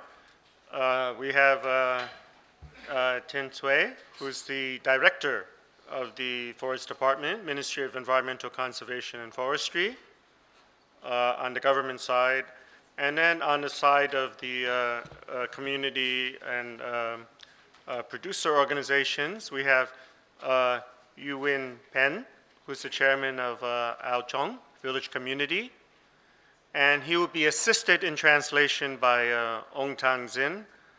I understand he prefers just to be called ATZ. He's the CEO of the Myanmar Environment Resources Network. So again, gentlemen, we invite you to address the 3 questions that were provided in 15 minutes time. And so please, we look forward to hearing your presentations.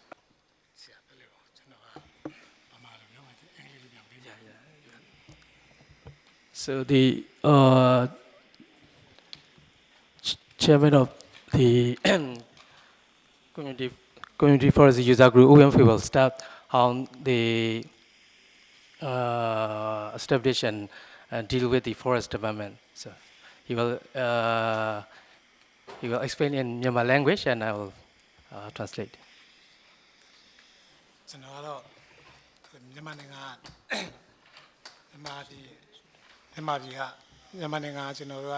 စုဖွဲ့ဝင်တည်တော့ကော်မတီဥက္ကဋ္ဌပါကျွန်တော်ကဗမာလိုပြောပြီးတော့ဆရာဦးအောင်သန်းဆရာအင်္ဂလိပ်လိုဘာသာပြန်ပေးပါမယ်ကျွန်တော်တို့ရွာငံမြန်မာနိုင်ငံရွာငံမြို့နယ်ဆိုတဲ့မြို့နယ်မှာနေပါတယ်အဲ့ဒီမှာကျွန်တော်တို့ကကော်မတီတည်တော့ဟိုကျွန်တော်တို့ညီရုပ်ဖလာအရာစီးရခင်ကလေးကရင်ထိမ့်သိမ်းလာတာဖြစ်ပါတယ်အဲ့ဒါနဲ့ကျွန်တော်တို့လို့ဆက်ထိမ့်သိမ်းလာတဲ့တော့တည်တော့ဦးစီးဌာနနဲ့အမိန့်ဟိုဟာအစုဖွဲ့ဝင်တည်တော့တီထောင်ခွဲရှိတယ်ဆိုတဲ့အမိန့်ညွှန်ကြားစာတွေထွက်လာတဲ့အချိန်မှာကျွန်တော်တို့တည်တော့ဦးစီးဌာနနဲ့ချိတ်ဆက်ပြီးတော့မှအစုဖွဲ့ဝင်တည်တော့အဖြစ်ပြောင်းလဲပြီးတော့တီထောင်ခဲ့ပါတယ် So, as I already introduced, his name is Wimfei and chairman of the Lechong Village Forest User Group, which is in Shan State, eastern part of our country, Myanmar.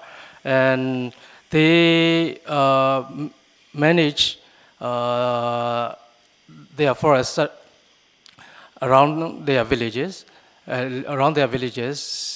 Traditionally, they manage the forest for the main objective of the main purpose for the water resources. So after having the chance from the forest department to establish community forestry, so they join to the they applied to the forest department for community forestry establishment. အဲ့လိုချက်ဆက်တဲ့နေရာမှာကျွန်တော်တို့တည်တော့ဦးစီးဌာနအနေနဲ့ကျွန်တော်တို့ဒီနှစ်30လောက်ပိတ်ခွင့်လက်မှတ်ကိုထုတ်ပေးပြီးတော့ကျွန်တော်တို့တည်တော့စုဖွဲ့ဝင်တည်တော့အဖြစ်ကိုတည်တော့ဌာနနေပြီးတော့အတိအမှပြုပေးခဲ့ပါတယ် So the community forestry establishment was started in 1995 with the assurance of community forestry instructions. So according to the community forestry instructions, they have some procedures for applying the community forest. From that community forestry establishment, the forest department gives some supports to the local community in terms of the technical support and also some support of the seed, free of charge giving the seedlings. အဲ့ကျွန်တော်တို့ကဒီတည်တော့ဒီအတီကရေအတွက်ပဲကျွန်တော်တို့ထိန်းသိမ်းတာဖြစ်တယ် ရေအတွက်ဒီထိုင်းနေတာဖြစ်တဲ့အတွက်ကျွန်တော်တို့ဒီထဲမှာဆိုရင်ဒီအဖွဲ့ဝင်တွေအတွက်ကိုတစ်ထဲနဲ့မျိုးတိတ်အနေအချင်းလောက်ပဲကျွန်တော်တို့ဒီထုတ်ယူသုံးစွဲတာဖြစ်ပါတယ် So as I already explained, their main purpose is to protect the water resource. So from they make it one small dam, and then they get the water for their household use as well as for the agriculture and some orchards. And also they collect the fuel woods and pull some stone timber from the forest, but not for the business purpose, but only for their household use. အဲ့ဒီနေပြီးတော့ကျွန်တော်တို့ကဒီရေကနေပြီးတော့ဒီထိန်းသိမ်းထားတဲ့ရေရရှိတဲ့ရေကိုအားကိုအခြေခံပြီးတော့မှကျွန်တော်တို့ဒီအဖွဲ့ဝင်တွေမိသားစုတွေအဝင်ငွေရရှိဖို့အတွက်တပိန်နေစိတ်ပြေးလုပ်ငန်းတွေမှာအဲ့ဒီအသုံးရေကိုအခြေခံပြီးတော့မှတပိန်နေစိတ်ပြေးလုပ်ငန်းကိုလုပ်ခဲ့ပါတယ် So for the water utilization, they have some system to use to have equal chance for their user groups members. အဲ့ဒီကျွန်တော်တို့ဒီဟိုအဲ့လိုလုပ်တဲ့နေရာမှာကျွန်တော်တို့ဒီlogin ဆောင်ရွက်လာတဲ့နေရာမှာကျွန်တော်ဒီ F3 လို့အနေဆက်သွယ်ပြီးတဲ့အချိန်မှာပဲကျွန်တော်တို့အခုအစုအဖွဲ့ဝင်တည်တော့အခြေပြုတည်တော့ပြည်စည်းထုတ်လုပ်သူများအသင်းဖွဲ့ဆိုပြီးတော့မှကြေးရွာအဆင့်အသင်းအဖွဲ့ကိုဖွဲ့စည်းပြီးတော့အဲ့ကြေးရွာအသင်းအဖွဲ့တွေကိုစူးစီးပြီးတော့မှကျွန်တော်တို့ကတည်တော့ အစုအဖွဲ့ဝင်တစ်တော့အခြေပြုမျိုးနဲ့တစ်တော့ပစ္စည်းထုတ်လုပ်သူများအသင်းအဖွဲ့ဆိုပြီးတော့မှအသင်းကြီးတစ်ဖွဲ့အထိတိုးမြင့်ပြီးတော့မှဖွဲ့စည်းဆောင်ရွက်ခဲ့ပါတယ် So as I already explained, based on their subsistence use, but now after support from the Forest and Farm Facility, that is in the 2013 December, because of the Forest and Farm Facility support, they are now forming the community forestry user group up to the township level, district level, and now they are forming. And also they also consider for the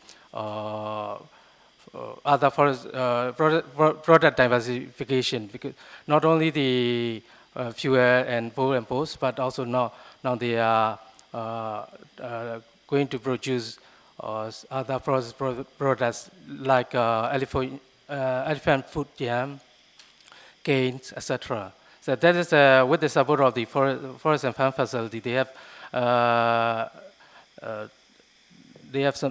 receive some capacity building trainings, how to produce the cane for elephant yam, and also how to make value-added products from them. အလုပ်ဖွဲ့စည်းပြီးတဲ့နေရာမှာဆိုကျွန်တော်တို့ကဒီကြီးမားတဲ့စိန်ခေါ်မှုတရားအနေနဲ့တော့ကျွန်တော်တို့ဒီမြေယာပင်စင်မှုအငင်းပွားမှုပြဿနာတွေကျွန်တော်တို့ကြုံခဲ့ရတယ်။အဲ့လိုကြုံခဲ့ရတဲ့အတွက်မြေယာပင်စင်မှုပြဿနာဖြေရှင်းနိုင်အောင်ကျွန်တော်တို့ဒီအစုအဖွဲ့ပင်တည်တော်မြေအဖြစ်တတ်မှတ်ပေးမယ်ကျွန်တော်တို့မြေစင်းဌာနနဲ့ပူးပေါင်းချိတ်ဆက်ပြီးတော့မှကျွန်တော်တို့အဖွဲ့စုအဖွဲ့ပင်တည်တော်မြေအဖြစ်ကိုတတ်မှတ်ဆောင်ရွက်ပေးခဲ့တဲ့အတွက်အခုတော့လက်ရှိမှာကျွန်တော်တို့ဒီအစုအဖွဲ့တွေပိုင်တဲ့မြေယာပင်စင်မှုလက်မှတ်ရရှိသွားပြီးတဲ့တော်လည်းဖြစ်ပါတယ် So what they face with the challenges is that land tenure. Before the community forestry, some people own privately, and some lands are owned by the under the township administrative. So now they form the forest user group and they apply for the community forestry. Now they have a 30-year land use right under the community forestry program. That is a big benefit from the community forestry program. အဲ့လိုကျွန်တော်တို့ဒီတစ်တော့ဒီအစုအဖွဲ့တွေဖွဲ့တဲ့အချိန်မှာလည်းကျွန်တော်တို့အမျိုးသမီးနဲ့ဒီလူငယ်တွေကိုလည်းအများအပြားပါဝင်စီပြီးတော့မှဖွဲ့စည်းထားတဲ့ဟိုအတောင်တဲ့အဖွဲ့အစည်းတစ်ခုလို့ဖြစ်ပါတယ် So in forming the forest user group, they also include women and also young people for the future generation. အဲ့ဒီကျွန်တော်တို့ဒီဟိုမိသားစုဝင်ငွေရဖို့အတွက်ဆိုကျွန်တော်တို့ကဒီတစ်တော့ဟာကြီးထိန်းတော့ဟိုဒါအကြီးဟိုဒါအဓိကထားပြီးတော့ထိန်းသိမ်းတဲ့အတွက်ဒီဝင်ငွေရခွင့်လတစ်ခုအနေနဲ့ကြီးကြီးမားမားဟိုတစ်တော့တဲ့ပစ္စည်းကိုကြီးကြီးမားမားထုတ်ယူသုံးစွဲတာမျိုးမဟုတ်ဘဲနဲ့တစ်တော့လည်းမပြတ်ဘဲနဲ့ကျွန်တော်တို့ဒီဝင်ငွေလည်းရရှိမဲ့စိတ်ပြိုးမြီးတစ်ခုကိုဆောင်ရွက်ဖို့ကျွန်တော်တို့စီစဉ်ဆောင်ရွက်နေတာဟိုစီလုံငါစီထဲမှာချမှတ်ဆောင်ရွက်ထားတာရှိပါတယ်အဲ့လိုချမှတ်ဆောင်ရွက်ထားတဲ့နေရာမှာဆိုကော်ဖီဟိုကျွန်တော်တို့အဓိကထားစိတ်ပြုတ်ဖို့လုပ်ပါတယ်အဲ့လိုလုပ်တဲ့နေရာမှာကျွန်တော်တို့အတွက်အရင်နီးထုတ်ပေးမဲ့အောင်ပို့ပေးမဲ့အဖွဲ့အစည်းမရှိပါဘူးဤပညာဖြန့်ဝေပေးမဲ့အဖွဲ့အစည်းလည်းမရှိပါဘူးနောက်ပြီးတော့မှဒီဈေးကွက်နဲ့ချိတ်ဆက်ပေးမဲ့အဖွဲ့အစည်းဆိုတာလည်းကျွန်တော်တို့မှမရှိတဲ့အတွက်ကျွန်တော်တို့မှဒီဟာမြတ်စွာအခက်ခဲနေရင်စိတ်နေရတာဖြစ်ပါတယ် So they are looking for the income generations. So now they are thinking about planting other crops like coffee. So for those income generation and future sustainability, they have some challenges with regard to the financial resource, technical support, as well as the support for the market link. Those are big challenges for them now as an institution.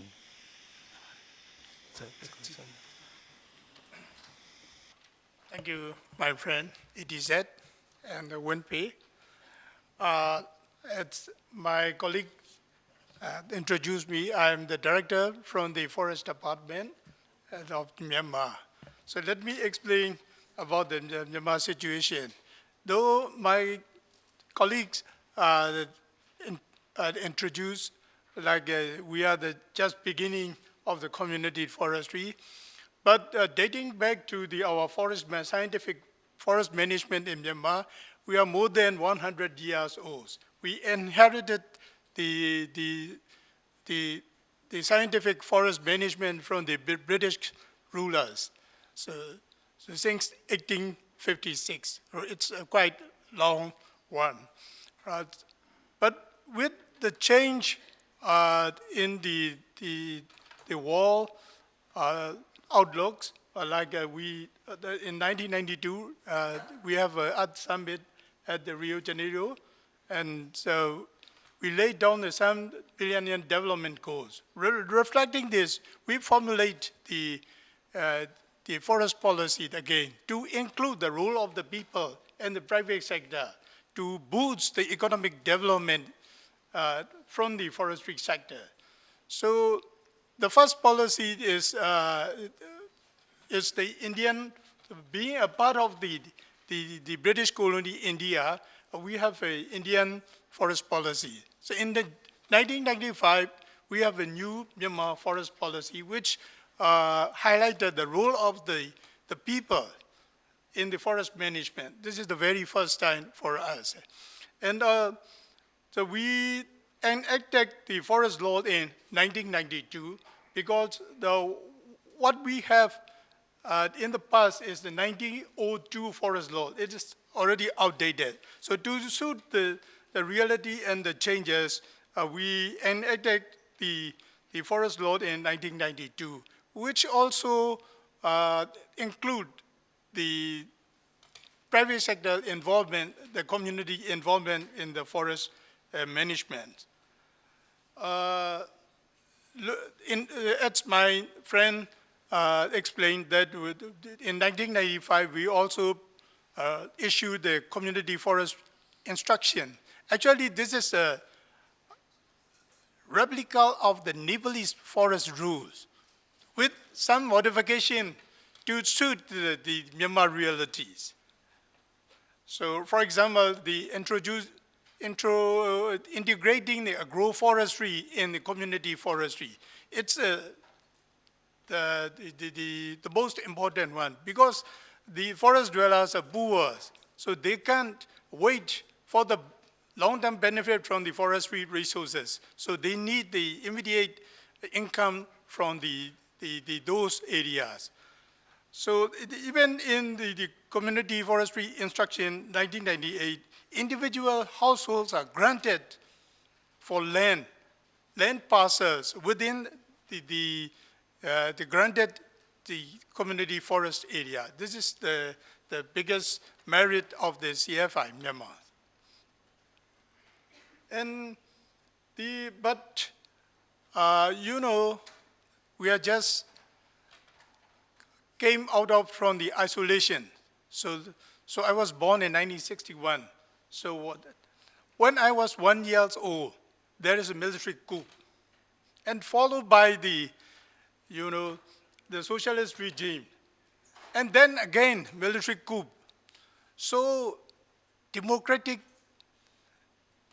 practices, as my colleague explained, we are still in the state of infancy. So, but we trying very hard together with the local NGOs like the Mr. ATZ and also other INGOs and the UN agency to strengthen and develop the community forestry. So now, through those relationships, we realize that forest departments initiate our own CF program, whereas other NGOs and INGOs, they have been doing on their own. So we are a sort of parallel movements. So, to sum up, we have some kind of the friction between and amongst the CF practitioner. So after we discussed with the regional, the Community Forestry Training Center, it's a RECOF, we try to build a community forestry national working group, which is the multi-stakeholder, the platform to have the agreement on the agreement or other mechanism, dispute settlement mechanism, or to find out the funding for the development of the CF initiatives. So that's what we are doing now. But the challenge for the future, we anticipated for the forest producer organizations in Myanmar, it's, CFI is granted by Forest Department only in the area where Forest Department has its own jurisdiction. That means the resort forest. But like my friend, his CF area outside the forest reserves. That's why he needs the approval from the local, the government and the another ministry. So we still have unclear about the land tenure issue for those CF outside the forest department. But right now, our ministry was assigned to formulate the land use policy and the land use plan for the whole country. So in this regard, we have to acknowledge the traditional land use right and indigenous land use rights. So it might be, the tree light from the horizon. So I hope with the assistance from the INGO and the NGO and the platform we already made, the CFNWG, will work better for the improvement of CF and forest producer organization in our country. Thank you.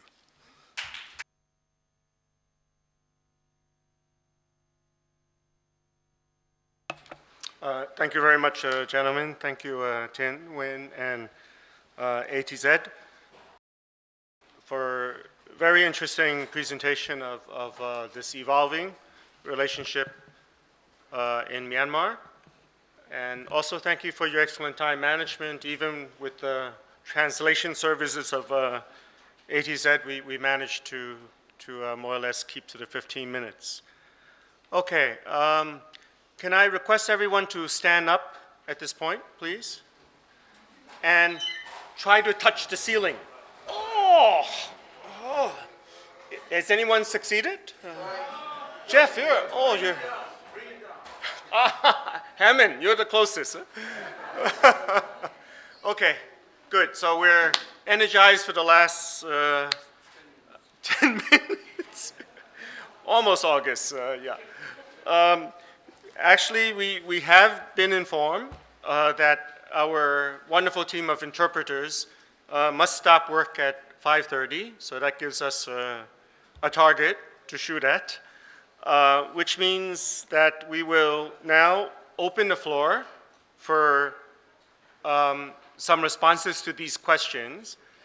We can take this up to about 5:15, and then we'll give 10 to 15 minutes for the wrap-up. Both Peter and Jeff have been taking very copious notes, which I think each of them can distill into 5-minute reflections, so that we can let the interpreters go home on time. Although we know Jeff speaks 28 languages, so he could probably manage to do that without simultaneous interpretation for himself. Yes. Okay. So this is basically the 3 questions that we've been able to formulate that we would like, your inputs and responses to. We've heard now about the, situation, evolving relationships in Sweden, in Guatemala, in Kenya, in Myanmar. There are different stages. They have different challenges. So we'd like to hear from you, your experiences, working in your countries, working in regional, international organizations. What is needed for forest and farm producer organizations to engage in a constructive process with government? That's the first one. Number two, what are some of the most practical steps, concrete steps countries can take in the short term to improve the enabling environment? And three, can you please give us a good example of some benefits when this enabling environment for producer organizations is in place? Now, we have 20 minutes, a little over 20 minutes, so I don't think we have time to go down systematically like before. These questions are somewhat related. So let's be a bit chaotic at this point, why not? You can choose to answer any of these questions you want. Be brief, and I would give priority to those who did not intervene in the first session during the facilitated audience discussion. So who would like to raise their hand and get us going? Joji, thank you. And please. I'm George Carino. I work with the Forest Peoples Program. In fact, in countries, there are multiple opportunities for countries' governments to engage with community-based organizations, indigenous peoples organizations on these issues, whether they're under the climate discussions, whether it's developing the national biodiversity strategies and action plans, or sustainable development. So the fact that we're integrating farms and forests means that, in fact, there are multiple opportunities and policy arenas to hold these discussions. So those opportunities are many and are not, in fact, absent. What is important is to realize that it will be very hard, actually, to make progress without directly involving the organizations of farmers, forest producers, and indigenous peoples organizations. So that essential commitment to always include them in these discussions means that we can take them forward in multiple policy arenas inside the country. And likewise, the indigenous organizations and the community-based organizations, I think they're quite opportunistic and actually open to all of those opportunities, so long as the doors are open and we can encourage this kind of engagements. Thank you. Thank you, Joji. Would anyone else like to intervene at this point? Yes, please, Manuel. Bueno, yo creo que una de las formas en donde las organizaciones pueden establecer una buena alianza con el gobierno es, primero, que el gobierno reconozca el rol y la importancia de la organización de productores. Segundo, que que la organización de productores también le pueda brindar servicios al mismo gobierno en ciertos temas o en la ejecución de ciertos programas de obtención de información, etcétera. Y la tercera, contar con una legislación en donde se reconozca la importancia y la necesidad de contar con las organizaciones de productores. En la parte de tener una ley de organizaciones en un país, da la certeza jurídica de que esas organizaciones estarán ahí por el resto del tiempo. Gracias. Muchas gracias, Manuel. May I invite other interventions? Yes, August, I was waiting for you to raise your hand. Thank you.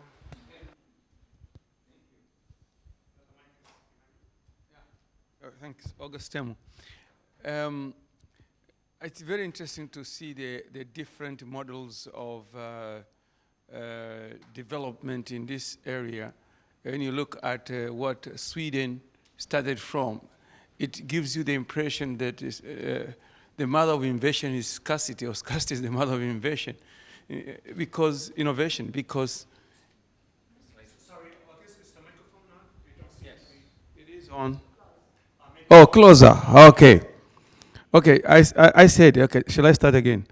Okay, what I said is that it's very interesting to see the different models used in the different countries because they are not quite the same, and yet they end up more or less in the same structure of government and producer organization relationship. Those end up with policy, the right policies that support the production and so on.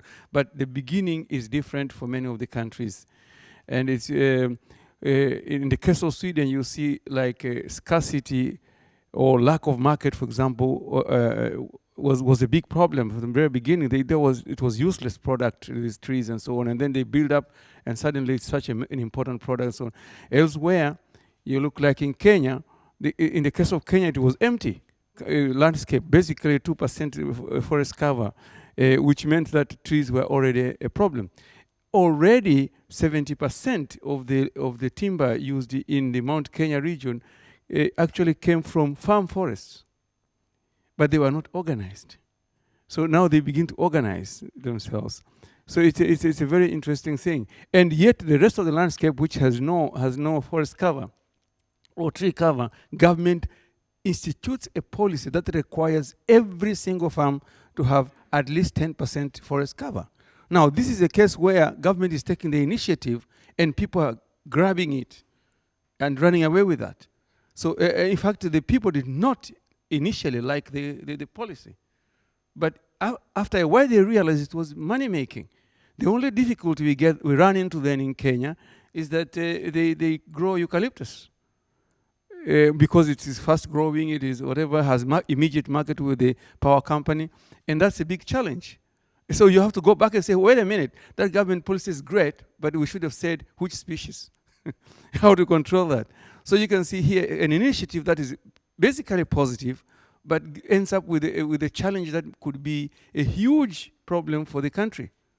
So now we go back and do that. So I think the kind of synergistic and the kind of flow into government and out of government into local communities and so on are very interesting dynamics that we have to learn very carefully. And not every policy is necessarily good. There are weaknesses in the policies that only appear after implementation. I don't think any government ever imagined people rush to one species. So this is the kind of challenge we face. So I would say that that kind of dynamic movement between producer organization or associations and so on, and policymakers and decision makers is huge, and very interesting, and good to monitor that too. What does it mean exactly in the development? Thank you very much, Professor Temu, for those very good insights. We have the two gentlemen on that side, please.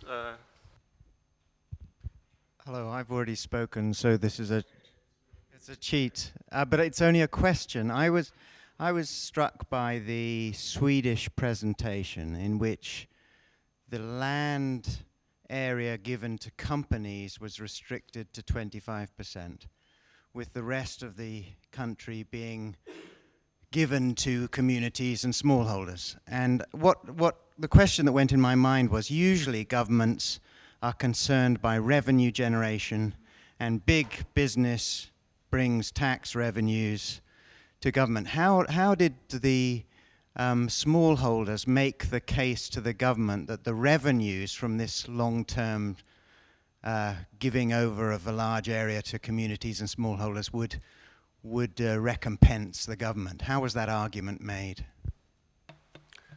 Could you gentlemen give a quick answer to that before we move back to Chris for his intervention? Well, that was a question for the government, but I can try to. Well, I really can't say, but the truth is that by allowing local people to gain money to harvest, you know, a farmer is not a capitalist. He is not only cutting. He knows if you want to harvest, you also have to sow and plant and manage, and then you will harvest again. So the driver of this very, very nice forest development that we have had by giving land to farmers is that from the point that we were harvesting, we wanted to harvest again, but we wanted to harvest more. So you are planting more trees than you once harvest, provided you are absolutely sure that it's your family that will harvest the trees. Otherwise, we wouldn't do it. So there must have been some nice politicians at the time who came from a farmer environment, who understood this, the potential, the great potential that local people wants to harvest. And it's very difficult sometimes to understand that it is the axe that has provided more forest in the Swedish country. Thank you. Just a small reaction. I also think that when the government once set that cap of 25%, when the government set that cap of 25%, they realized that there was some kind of overexploitation of the companies to the forest owners. And the idea from the beginning from the government side was that we were giving land to the small holders to be able to have occupation over the whole year. And now they saw that this was not done properly. So that was also a reason why they reacted as they did.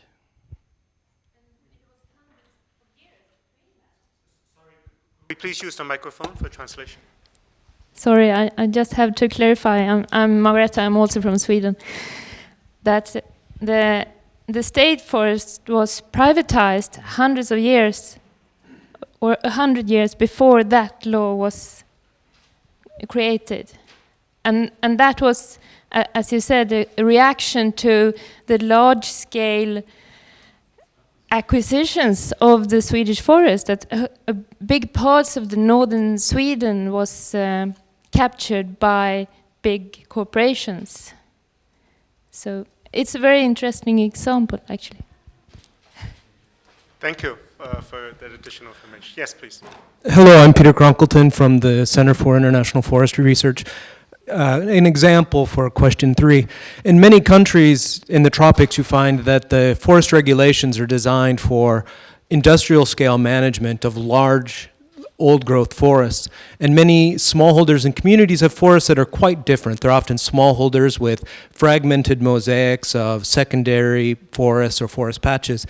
And they manage much different products. They're managing fast-growing timber coming out of managed fallows, or products coming out of agroforestry systems, or even plantations. But because they're forest products, they're classified as these restricted products that creates bottlenecks and doesn't allow these actors a level playing field. They often can't get legal authorization to take their products to markets, and so then negotiate in a black market under unfair conditions.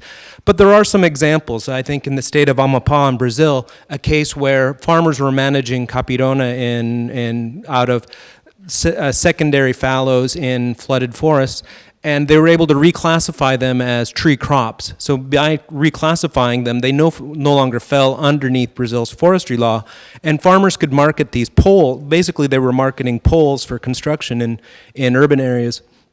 They were able to transport these logs with no more restrictions than they would if they were marketing bananas. And they were able to do that because of these types of timber don't appear in the old growth, or they're not common in the old growth forests that are the target of the normal forestry regulations. In Peru, a similar process is beginning to take place as wood coming out of secondary forest is becoming much more important, and producer organizations are starting to protest the often arbitrary confiscation of their wood or their inability to market their wood freely to others. So, thank you. Thank you for those excellent examples, sir. Okay, I think we have time for 2 more, if we're quick. Herman, and then back here to Robert. Well, my name is Herman Savnay. I'm from Tropobos International. A recent study we did gives a good response to question 2. What is the most practical step countries can take and governments can take? I think that is go and see in the field what is really happening on the ground, because what we see, a lot of policies are made for them and not with them, and that ends up in all kinds of requirements for management plans and designing financing mechanisms which are not tailor-made.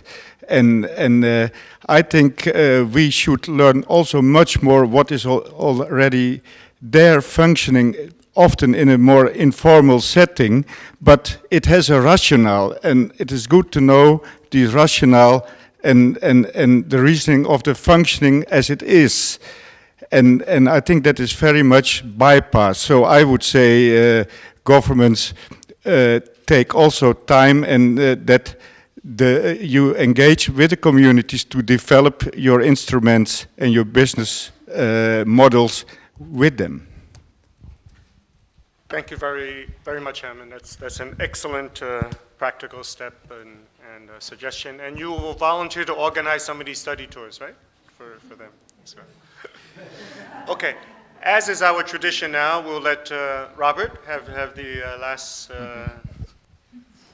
Okay, thank you so much. I want to touch on one in terms of what is needed for the forest and farm producers to engage in a constructive process with government. One of the things I think that will work well is sometimes the way we think about the government, the way the government see us is sometimes different. So we need to go into each other's word and begin to see what is working and begin to appreciate each other the way each other are positioned and respecting each other, because like us in Liberia, to get us working with the government to this point where we are included on all of the National Steering Committee and getting some legislation, it has not been an easy ride. I mean, it's a lot of dialogue. It comes to a place that we as producers, organization need to respect the government and understand they are the government need to respect us as producers. And one of the things we have been able to do over the time was to continue to engage them consistently. We have not been weak about it, because sometimes you go, they turn you down, the doors are shut, the appointments are not respected, but we took advantage of it and continue to follow up on those issues to the point that today we have a good collaboration between us and the government in terms of engagement, that we can get to them at any point in time, to the point that I can even use an SMS message to talk to a minister just in a day, and I walk into a minister's office. It's not normal. I'm telling you serious. I can use an SMS to get to a minister in Liberia and just walk in without pre-booking or pre-appointment. That is not normal. So that can tell you that's how far we have gone with the engagement and the understanding, because initially they were afraid, but now they come to understand that, look, now that we are unique in our own office and they are unique in their area, and respecting us will just give another big opportunity for everyone to just have a buy-in. In terms of the practical examples, in terms of what will happen if we have the benefits for the enabling environment for POs, I think at the end of the day, when they are supported, it helps everyone. I mean, because there is a situation where we are comfortable as producers organizations. We are free to do our work, free to make our decision. People don't need to force us into a strict jacket because of anything. But I mean, everyone is safe, everyone is protected. I can come over to you, you can come over to me. So, I mean, it goes beyond that to the point that right now we are advocating for certain ministries to get certain budgetary allocations. I mean, can you imagine that how far we have gone, because they do need us. I mean, some of them you can't get anything. So that's how things work. So I want to just appreciate all those speakers. Thank you. Thank you very much, Robert. With due apologies to my fellow Ramon drink aficionado, sorry, we do want to finish before the interpreters leave, so sorry. I would now like to invite us to the wrap-up. That's where the finishing line is close again. You know, I've noted that Peter and Jeff have been listening attentively, madly taking notes, and I'm sure they have some reflections they would like to share with us at this point. Being from IFFA and FFF, the dual engines of this process and this event. So first I'd like to invite Peter and then Jeff, 5 minutes each, please.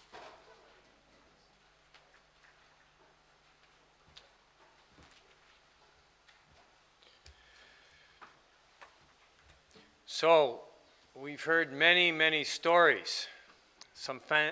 Well, not some. All of the stories have been amazing. And every story has distinct details.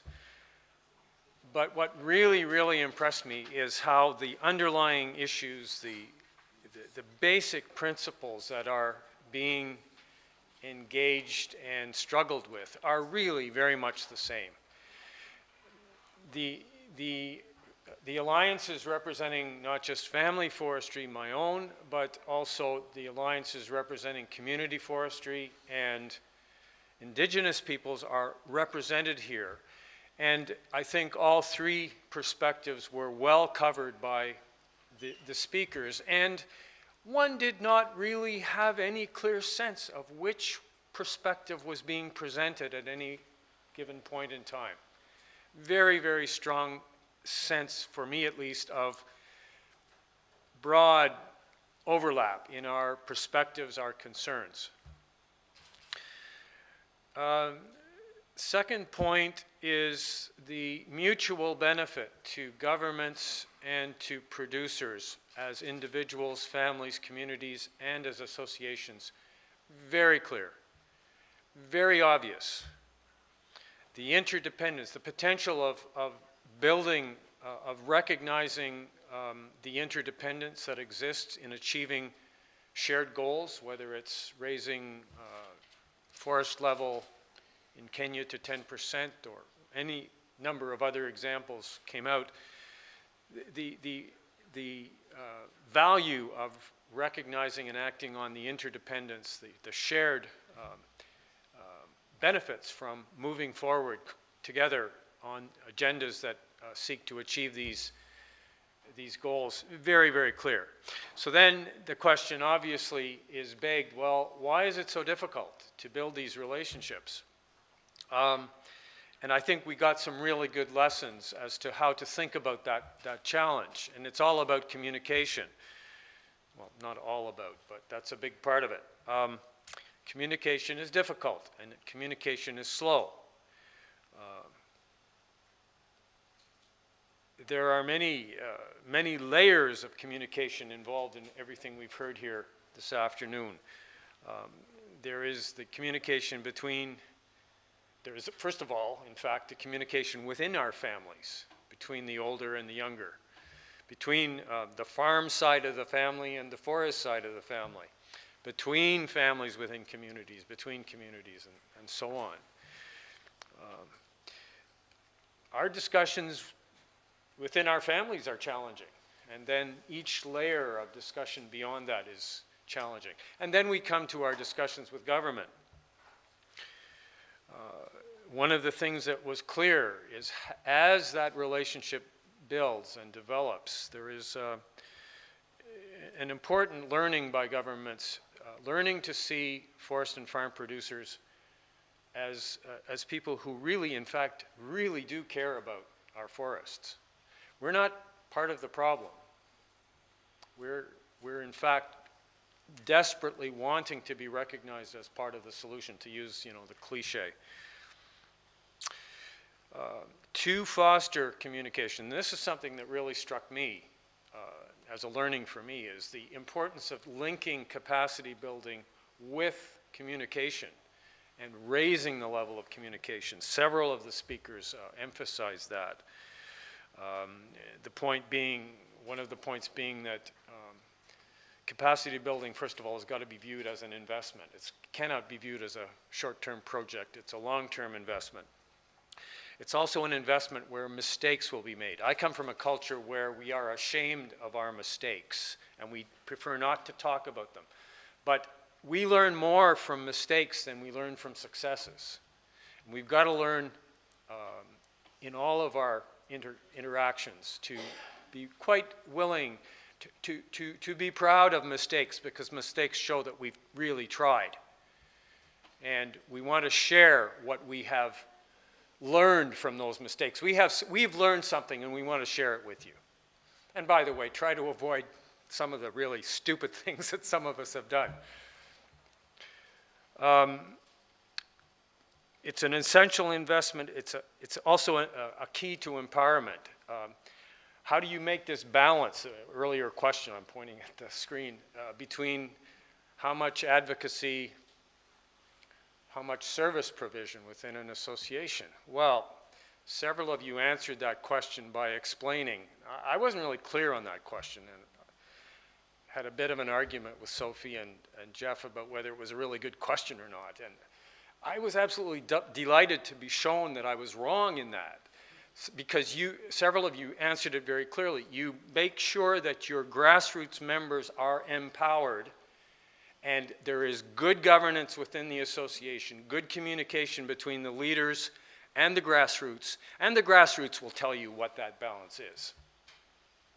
And it sounds like I'm trying to make it simple, and there's huge amounts of hard work involved in going from the beginning of that sentence to the end of it. And in fact, in a really important sense, it is very simple. One of the key groups that was recognized by a number of you were youth. And this is a really, really big challenge for all of us. Doesn't matter what country we're in, north or south. Well-developed associations or beginning to develop associations. We share this challenge. What do we do with the young people in terms of getting them back on the land, keeping them on the land, getting them back on the land, getting them involved in our associations, being prepared to take over leadership? We like older people like me like to think about the importance of the young people being involved as an opportunity for them to learn from our experience. And what we've also got, and that's valid, it's legitimate, but what we've also got to do is recognize that we also learn from them. One of the things we learn from them is, I'm now 64. When I was 25, my view of the world that I lived in terms of what kind of work was I going to do, what kind of worries was I going to have about the health and security of the planet and the planetary environment, those kinds of questions, the simple ones, the big ones. When I was 25, the answers, the understanding one could have of those questions completely different than for a 25-year-old today. I cannot begin to imagine what a 25-year-old today must think and how he or she must think about the future of their own livelihood and where they're going to be in 2050. I'm probably not going to be around, but they're going to be around, and they're the ones that have to guide us when we talk about, the old guys talk about how this climate change thing is so awful and we've got to find ways to motivate our governments to do more and so on. We're not going to be around to work. It's a theoretical worry for us, in a sense. For them, it's not. And we need them to tell us how it feels and to give new energy to our efforts. And the same thing applies not just thinking about young people as individuals, but also within our alliances, thinking about the old established associations that have been around for a long time and the new associations that are just joining. Again, the new associations might respectfully say, we have much to learn from you. But the old associations have also much to learn from the new associations who bring fresh energy, new visions, new sense of priorities, new sense of how to understand the challenges. There's another group that was mentioned. It was mentioned by in the Swedish dialogue, and that's the city people. This is kind of a bit of an obsession with me, but I really don't believe that we really can talk about sustainable forest management of any kind without including a big focus on how to raise the level of understanding of the city people as to what the issues are and what kind of support programs are needed so that they will be prepared to support those programs as it relates back to them in terms of drinking water and food security and so on. We need new tools with which to communicate these things with the city people. One of the questions also that I had struggled with as we went through our planning exercise was this issue of the forest farm and the forest producer and the farm producer connection. A lot of us are both. I'm one, and many millions of others around the world combine both forest and farm production. But in this context, what's the connection? Well, one of them has to do with this issue of new tools to better communicate the reality of what we're doing, the value of what we're doing back on the farm and forest. Part of our difficulties in communicating sometimes with governments and the city people is to show the full value of the production, the investment, the employment, the benefits to social cohesion and to the environment that we are producing on an ongoing basis. We need new tools to do a better job of that. And one of our obstacles is when these things are measured in separate silos. So if someone comes to me with a questionnaire on my farm production, and somebody else comes to me with a question on my forest production, and they're not talking, and they're asking different questions, and they're using different methods of measurement. Well, first of all, their methods of measurement are inadequate to capture these things fully at the small-scale local level. But even more then is being lost because the two sides of what for me is a single integrated enterprise are being treated as though somehow they were separate. This is an ongoing process, this building of the relationship between producer organizations and government. There will constantly be new challenges, as our friends from Sweden identified for us. It's never a process that you can say, well, now we've got everything in place and the job is over. And also, again, stressing, the mutual benefits are so clear that it's difficult. It takes a lot of work, a lot of energy, a lot of effort at setting aside distrust, working hard to recognize and constantly focus on the mutual benefits, but really, at least at a conceptual level, it is not so hard.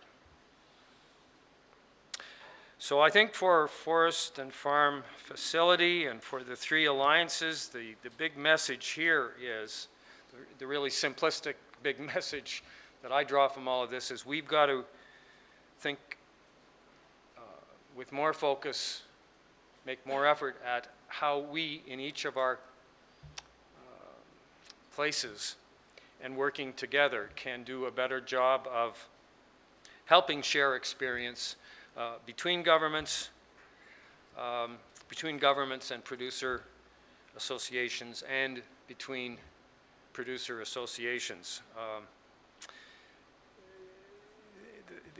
The importance of governments talking together, especially governments that would not agree with much of what I've said, would have a basic attitude of distrust around the philosophy that I think we're broadly speaking sharing within this room. Need to hear from governments, need to be able to speak privately and in a secure way with governments where the experience is well advanced and has moved a long way. There are the general kinds of interactions that have been described in really bright detail this afternoon.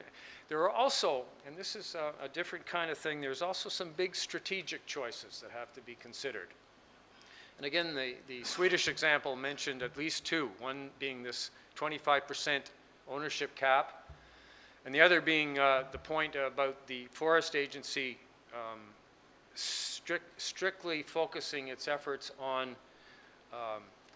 farm forestry and not trying to play two roles, promoting both farm forestry and state forestry, recognizing that there was a perceived, if not a real, conflict, potential conflict there.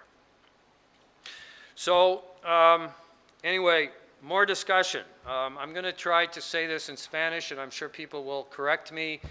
When I was younger and more radical, one of the phrases we used was "a lucha continua." And I would say today, as I'm older, more committed to peaceful coexistence and dialogue, that the motto I take from this meeting is a discusión continua. Okay. Thank you, Peter, very much. I'd like to invite Jeff now, and I hope our interpreters can hang on as long as possible. Jeff, please. Sorry, I don't think it would be wise for me to follow that with a separate effort. That was an amazing wrap-up, Peter. I just wanted to think more about what it's like to begin as a seed and to end as a forest. And that seed has to find a place to germinate. It's got to find a little patch of soil that's ready for it. Needs some water, needs a bit of light, needs a lot of luck, doesn't want to be stepped on by a deer or a hippo or an elephant. And as soon as it starts growing, it sends out its roots underneath. And guess what? They start to feel other roots. They vibrate. It grows this way. The branches start to grow. They start to touch other branches. Immediately it moves from being a solitary genetic piece of material into something which is a part of a complex web of relationships. And then that moves into a forest in which there are all these other living organisms that are actually part of that community. And I think it's the understanding that we do not live in isolation. We live together. Forests and farms cannot be in isolation. Their roots have to be tickling each other. Their branches have to be, interlocked. And I see tremendous potential from what I heard today for us to take this to scale in a big way. I don't think there's a better future prognosis for managing the world's living landscapes than to have well-organized, deeply committed people who feel a relationship to those places, given the kind of support that governments can give to ensure the livelihoods of all of us and to keep this moving. We have governments are moving back. There's an idea to hand everything over to private sector, but there's many different ways to define the private sector. We need to move away from a solitary vision of it as one big, huge conglomerate in an industrialized mega monopoly, monoculture. That's one model. Maybe 25%, I don't know what the appropriate amount is. But I don't think it's the main model, not given the sustainable needs we have for agriculture, for energy, for efficiency. We have to promote a model which is distributive, which is community-based, which is sharing. And I think that we saw that this has already started. We have strong federations, strong associations, strong community groups. We have governments who are seeing that there's a way to support this, which will benefit them. Their reforestation targets will be met. Their need for better environmental benefits will be met. Their need for a thriving economy to represent the people will be met. And I think now it's a question that, in a way, the challenge for us is, how do we get this message out? And how do we move to scale? And I think that's maybe the responsibility for all of us. We will try to put together, I'm thinking something kind of like a conversations around family forests and family farming as a product from this session, because I think there were so many rich conversations. We have a plan, sort of a long-term plan to now move towards the World Forestry Congress and scale up there, maybe really get a lot of forest and farm producers there, try to penetrate the program in every possible way that we can to get this message out. But there are, as was mentioned before, many opportunities. Joji, I think, mentioned many opportunities. And the beauty of beginning to think across forests and farm is that we can raise these issues in agricultural venues, in forestry venues, in environment kind of venues. So I think there's a tremendous opportunity for us to build a bigger and a better kind of future based on the discussions we've had here. I'm not going to say too much more than that, except that those old trees then have new seeds. And those new seeds need a good place. So what about the youth? We know what's happening in rural areas. And I myself have been challenged and had to think a lot more during this COFO. Again, what about the next generation? Who cares for the generations? Mostly women. Women have a perspective which is absolutely critical in this, and we need to be thinking about economic and cultural and social rural living, which attracts youth, which has places for them. Their new skills, their new energy, their new abilities, and these producer organizations allow a whole range of new skills to come into play, and they're needed. And so let's bring the youth back with those new skills, that new energy, to kind of enrich that in a way. But I think for me, as always, these meetings are very exciting, and I think why? Mainly because we heard really from the voices of leaders of people who are living on the land. Therefore, we heard from the land. And for me, we're in danger of stopping listening to the land and stopping listening to the people from the land. As long as we do that, we'll be rooted, and I think we'll find the right solution. So thank you, everyone. I want to ask our chair of our steering committee, Augustimu, just to give a final round of thanks before we close. Excellent.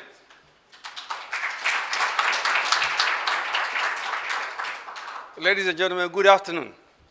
I'm not going to repeat any of the good stuff that has been said. I had a father, he's now passed away, who never wanted to hear any word repeated. If he said once, now you say something different. He never allowed me to say something that has been said before, and I never do that. All right. And I am happy that you have really humbled us in the steering committee. Any members of the steering committees in the committee in here? Please stand up so you can be recognized. Please, you members of steering committee, can we clap for these people who have done such a great job for us?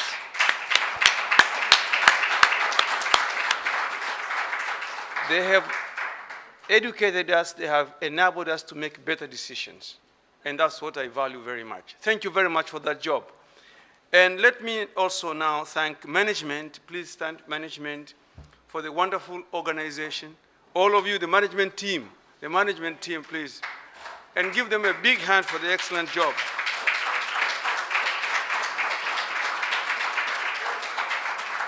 Of course, there's somebody called facilitator, my good old friend here. Please. Next time, you keep time. Next time, you keep time. Only. Absolutely. Serious timekeeping. And finally, the presenters, wonderful job. Presenters, please, really stand up for your big job. Thank you so much. And now, the interpreters who are still waiting to go away. The interpreters, you have done a wonderful job. You know, I speak very little Spanish, but the way you were coming through, I really thought it was wonderful. Thank you very much, interpreters. Give them a big hand. As for us all, I think what Jeff said about the seed is so critical. And you have planted the seed in our mind now, and we will do the right job. Thank you very much. Have a good evening, and enjoy the rest of the Congress.